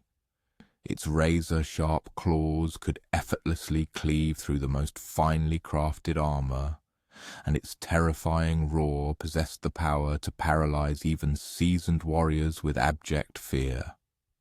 Hercules, through a harrowing process of painful trial and error, swiftly ascertained that conventional armaments were utterly ineffectual against this monstrous adversary. His arrows merely ricocheted off its impenetrable hide. His formidable sword proved incapable of piercing its resilient skin. His spear shattered uselessly against its adamantine skull. Yet Hercules possessed an attribute far more precious than any weapon. He harboured a profound patience born of existential desperation, and an unwavering willingness to radically alter his approach when the most obvious methodologies proved utterly futile. Eventually he grasped the stark realization that if he could not inflict harm upon the lion with external implements, he would be compelled to employ his bare, mighty hands and his unparalleled physical strength. He engaged in a brutal, protracted grapple with the beast within the confines of its own cavern, utilizing his immensely powerful arms to slowly but inexorably choke the very life out of it in a titanic struggle that endured for countless hours. When the creature finally succumbed, he ingeniously employed the lion's own formidable claws to meticulously strip its impervious hide, fashioning for himself an impenetrable cloak that would serve as invaluable protection in his subsequent perilous labours. Upon Hercules' triumphant return to Tiryns bearing the colossal carcass of the lion, Eurystheus was so utterly gripped by terror that he immediately sought refuge within a colossal bronze jar, thereafter issuing all subsequent commands from behind the perceived safety of the palace's fortified walls. Yet, far from being disheartened by Hercules' astonishing success, the cowardly monarch became even more inflexibly resolved to devise tasks that would, at long last, definitively vanquish his seemingly indestructible cousin. The subsequent 12 labours, each a testament to Eurystheus's malevolent ingenuity, were individually conceived to exploit a distinct facet of impossibility. Some, such as the daunting task of slaying the 9-headed Linnaean Hydra, a monstrous serpent that notoriously regenerated 2 new heads for every one that was severed, demanded sophisticated problem-solving acumen as much as brute physical might. Others, like the gargantuan undertaking of cleansing the Augean stables, which housed thousands of cattle and had remained unswept for many decades, was simply too vast in their sheer scale for any single individual to accomplish within the prescribed time frame. Nevertheless, Hercules confronted each seemingly impossible task with the identical, unwavering, methodical determination that had previously enabled him to overcome the Nemean lion. When raw, unadulterated brute force proved insufficient, he intelligently employed strategic cunning. When intelligence alone fell short, he astutely sought assistance from others. When the magnitude of a task appeared utterly overwhelming for a solitary individual, he ingeniously discovered innovative ways to fundamentally alter the scope of his approach, famously diverting entire rivers to flush out the Augean stables in a single, astonishing day. Each successive labour imparted to him a new, invaluable insight into the multifaceted nature of truly impossible problems. Some challenges, he learned, could not be conquered through direct, head-on confrontation, but rather necessitated subtle, indirect methodologies. Others could not be brought to fruition by solitary effort, but imperatively required collaborative synergy with individuals who possessed complementary skill sets. Still others could not be expedited to a swift conclusion, but instead demanded immense patience and an unyielding persistence over protracted periods. Intriguingly, the most profoundly challenging labours were not necessarily those that demanded the greatest expenditure of physical strength. The arduous task of capturing the Cyrenaean hind, a sacred deer consecrated to the revered goddess Artemis, compelled him to relentlessly track the elusive animal for an entire year, without inflicting any harm upon it. This particular endeavour instilled in him a newfound patience and a deep reverence for the divine, intrinsic qualities that his immense physical strength had never before necessitated him to cultivate. Retrieving the fabled golden apples from the mythical garden of the Hesperides required him to temporarily shoulder the immense burden of supporting the heavens, a colossal weight typically borne by the Titan Atlas. For a brief, yet profoundly significant period, Hercules quite literally bore the weight of the entire world upon his powerful shoulders, thereby learning the profound implications of bearing responsibility not merely for his own personal actions, but for the collective welfare of every living entity. The culminating labour, that of bringing Cerberus, the terrifying 3-headed guard dog of the underworld, to the surface world, necessitated his harrowing descent into the grim realm of the dead, compelling him to directly confront his own intrinsic mortality. In the oppressive darkness of Hades, encircled by the spectral shades of those who had departed life, Hercules was forced to confront the stark and inescapable reality that even his unparalleled strength would ultimately falter, that even he, in the fullness of time, would inevitably join the countless spirits condemned to wander eternally in the pervasive gloom. When his epic 12 labours were finally brought to their ultimate conclusion, Hercules had undergone a profound transformation, one that transcended mere corporeal enhancement. He had cultivated a deep sense of humility through confronting formidable tasks that repeatedly pushed him to the brink of despair and failure. Through years of sustained and disciplined exertion, he had acquired the virtue of patience. Furthermore, he had learned the invaluable skill of cooperation, having been compelled to solicit assistance from both Olympian deities and earthly beings during his arduous quests.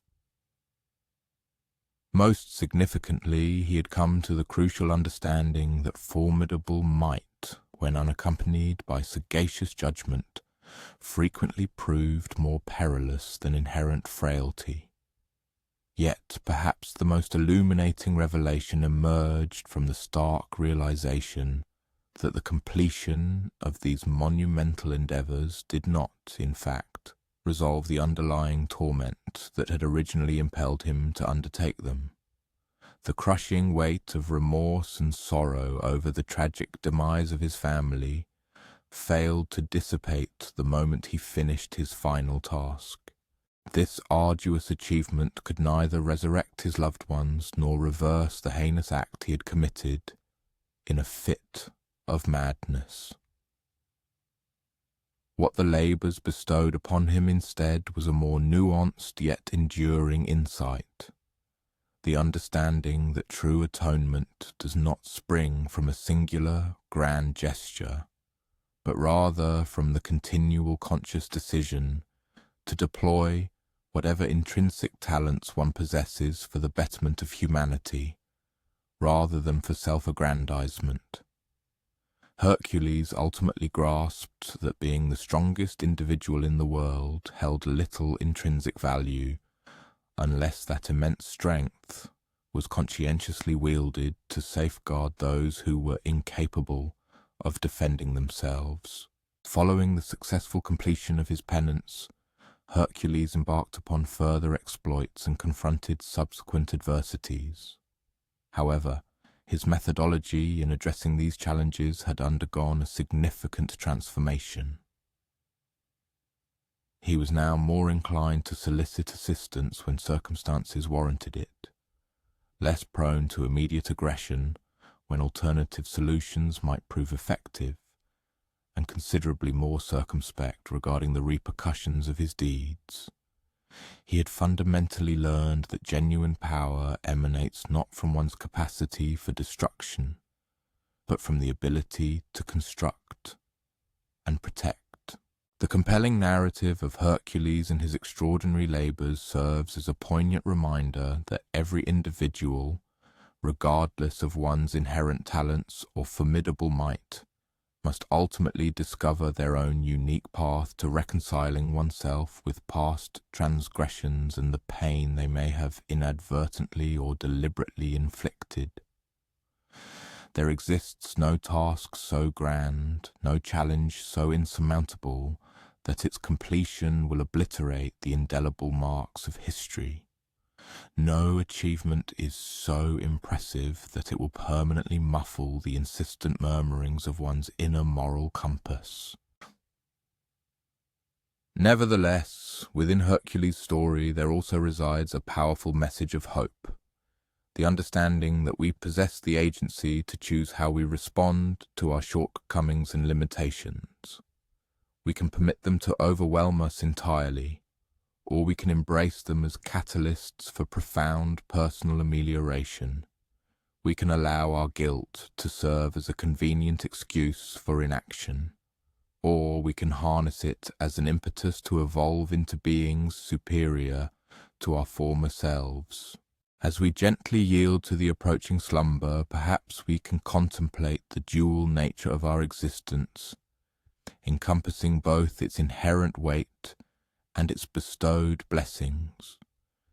To be imperfect and constrained, yet simultaneously endowed with the boundless potential for profound self-development, intellectual acquisition, and spiritual atonement, all achievable through unwavering diligence and authentic compassion for others. You recall how Hercules discerned that even the most formidable might is circumscribed by boundaries and that certain weights are destined to be borne rather than simply removed. Well, there remains one more ancient tale to impart before we fully surrender to the embrace of slumber. It is a narrative concerning the supreme constraints dictating the trajectory of all human existence, and the three venerable sisters who meticulously measured out the length of every human story from the primordial dawn of time. The Moirai, reverently known in Latin as the Fates, were beings of immense antiquity, antedating the pantheon of Olympian deities, indeed even older than Zeus himself.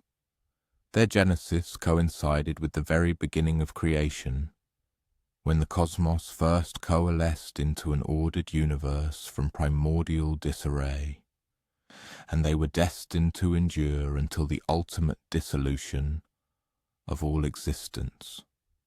Their individual names were Clotho, Lachesis, and Atropos,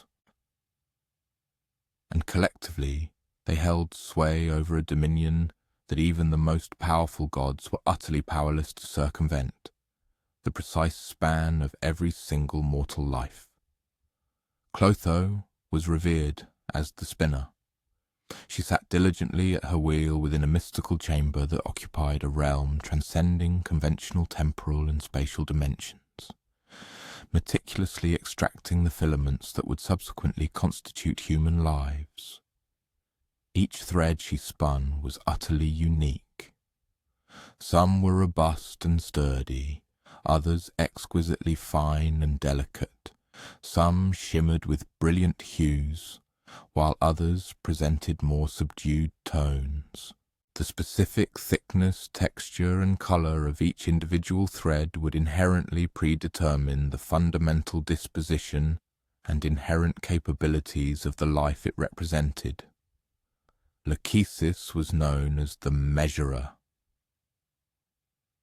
With an unwavering hand, she took the nascent threads that Clotho had spun and decreed their ultimate span, meticulously determining how long each life would last, the precise number of years apportioned to each individual. Some threads she measured long, deliberately stretching them out to represent lives that would unfold across numerous score years. Others she kept remarkably short, marking lives that would radiate with intense brilliance for a fleeting duration. Her pronouncements were immutable and beyond any form of reconsideration or alteration. Atropos was the formidable cutter. When the appointed time arrived for each life to reach its conclusion, she would take her formidable shears and cleanly sever the thread, sunder the vital link between the spirit and its corporeal vessel. Her cuts were invariably clean and precise, executed devoid of malevolent intent or any trace of reluctance. She possessed the profound understanding that death was not a punitive measure, but an indispensable component of the perpetual continuum that created an opening for nascent life to begin anew. The mystical chamber where the three sisters performed their sacred duties was singular in its existence across the vast expanse of the cosmos. It was permeated by the subtle hum of Clotho's spinning wheel, the gentle, hushed intonation of Lachesis as she counted out her measures, and the discreet click of Atropos's shears. The walls were adorned with innumerable tiers of shelving, holding threads in each phase of their intricate process, some still being spun, some measured but not yet cut, some already severed and meticulously wound into neat bundles. What endowed the Moirai with such formidable authority and rendered them universally dreaded, even by the gods, was that their inexorable decisions encompassed all beings without any form of dispensation. Kings and peasants, valiant heroes and craven cowards, mighty gods and fragile mortals alike, all were beholden to the destinies woven, measured, and cut by the sisters. Zeus might indeed rule the celestial heavens, and Poseidon might command the surging seas, but even these paramount deities were utterly incapable of prolonging the existence of a mortal whose thread had been severed by Atropos. Throughout antiquity there were recounted tales of heroes who endeavoured to negotiate with the fates, offering lavish riches or executing monumental feats in exchange for an extended lifespan for themselves or their cherished loved ones. However, the Moirai were impervious to corruption. They abhorred any form of illicit inducement, never displayed favoritism, and never granted exceptions. Their cosmic work was of too paramount a significance to be swayed by personal appeals or emotional pleas. This unwavering stance might at first glance cause them to appear austere or heartless. Yet the ancient Greeks held a profound understanding that the fates' unyielding resolve constituted, in truth, a manifestation of cosmic equity. If the Moirai could be swayed by entreaties or intimidated by menace, then the affluent and influential would conceivably attain immortality, while the impoverished and vulnerable would perish prematurely. The immutable essence of destiny thus signified that everyone, irrespective of their societal standing or connections, possessed an equitable entitlement to the existence bestowed upon them. The fates also conveyed a crucial insight regarding the distinction between the chronological duration of an existence versus its intrinsic worth. A thread that was cut short was not inherently diminished in significance compared to one that was measured long. Indeed, some of the most meaningful and influential lives in Greek mythology belong to heroes whose threads, though luminous, were regrettably ephemeral. These were individuals who achieved remarkable feats and left indelible legacies within the limited temporal framework they were given. What truly mattered was not the sheer length of the thread, but rather the quality of what was woven with it during the time it lasted.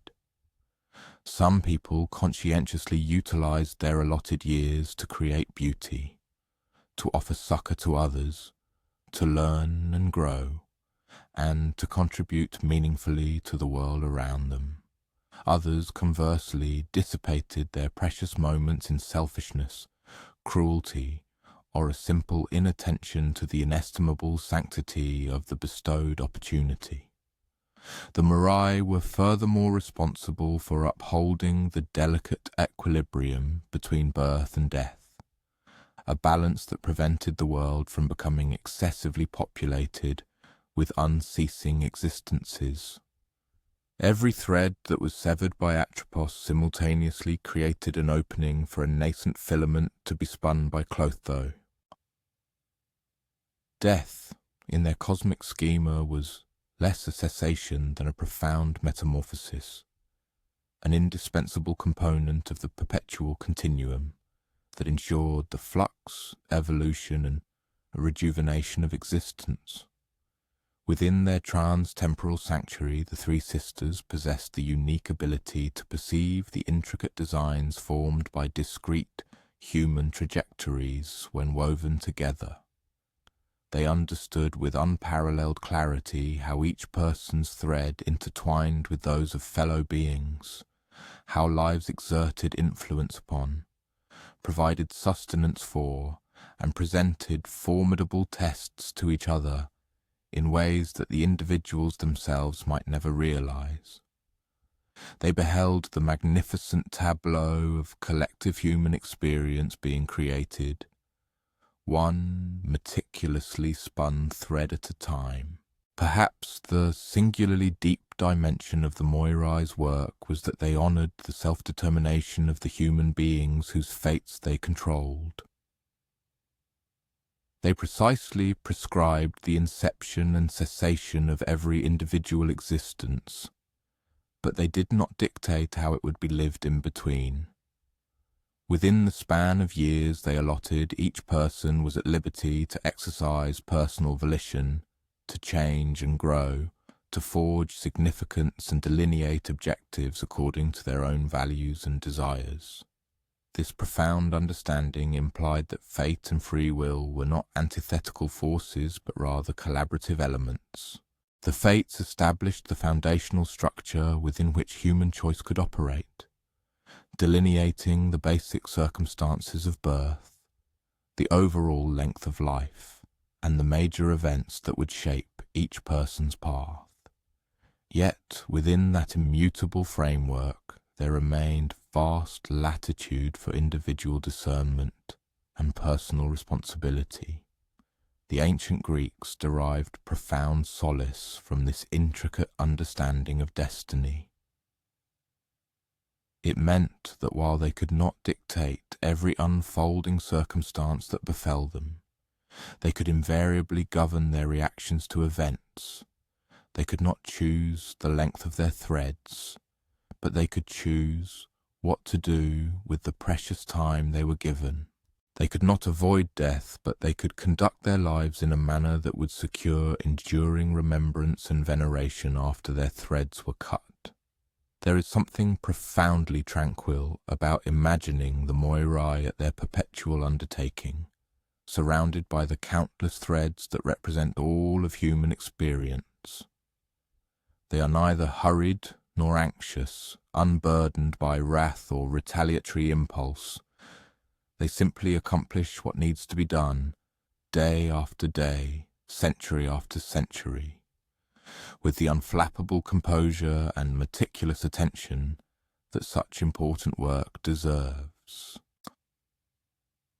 In some venerable versions of their story, the three sisters would intermittently suspend their ceaseless labour to examine a singularly compelling filament, or to contemplate the unfolding design that was emerging in the great tapestry of human life. They derived fulfilment from their endeavours, not because it afforded them dominion over others, but because it participated in the creation of a grander and more aesthetically profound edifice than any individual life could possibly create alone. As one approaches the conclusion of a contemplative journey through these venerable narratives, an individual may discover a profound sense of tranquillity within the enduring symbolism of the Moirai and their intricate threads. There exists no human capacity to ascertain the precise duration of one's own destined strand, nor the exact moment when Atropos, the inexorable fate, will wield her shears to sever it. Nevertheless, a distinct and potent agency remains, the capacity to consciously select the patterns and textures woven into the fabric of existence during the finite temporal allowance granted. Individuals possess the unique opportunity to craft threads that actively fortify the surrounding tapestry, contributing not only aesthetic grace but also profound significance to the overarching design of human experience. One can choose to live in manners that unequivocally honour the invaluable endowment of sentience and the freedom of choice that accompanies each personal filament. Furthermore, when the fated hour arrives for the severance of these individual threads, a quiet confidence can be embraced, stemming from the knowledge that one's contributions have been an integral part of something far grander and more enduring than the self. Therefore, individuals are encouraged to embrace peaceful slumber, understanding implicitly that each personal thread constitutes a vital component of an immense and breathtakingly intricate pattern, a design of such cosmic scale and profound beauty that its complete apprehension lies beyond the scope of any single observer. Yet this magnificent design is fundamentally dependent upon the unique integrity and unwavering presence of every individual strand to maintain its inherent resilience and to perpetuate its ceaseless eternal unfolding.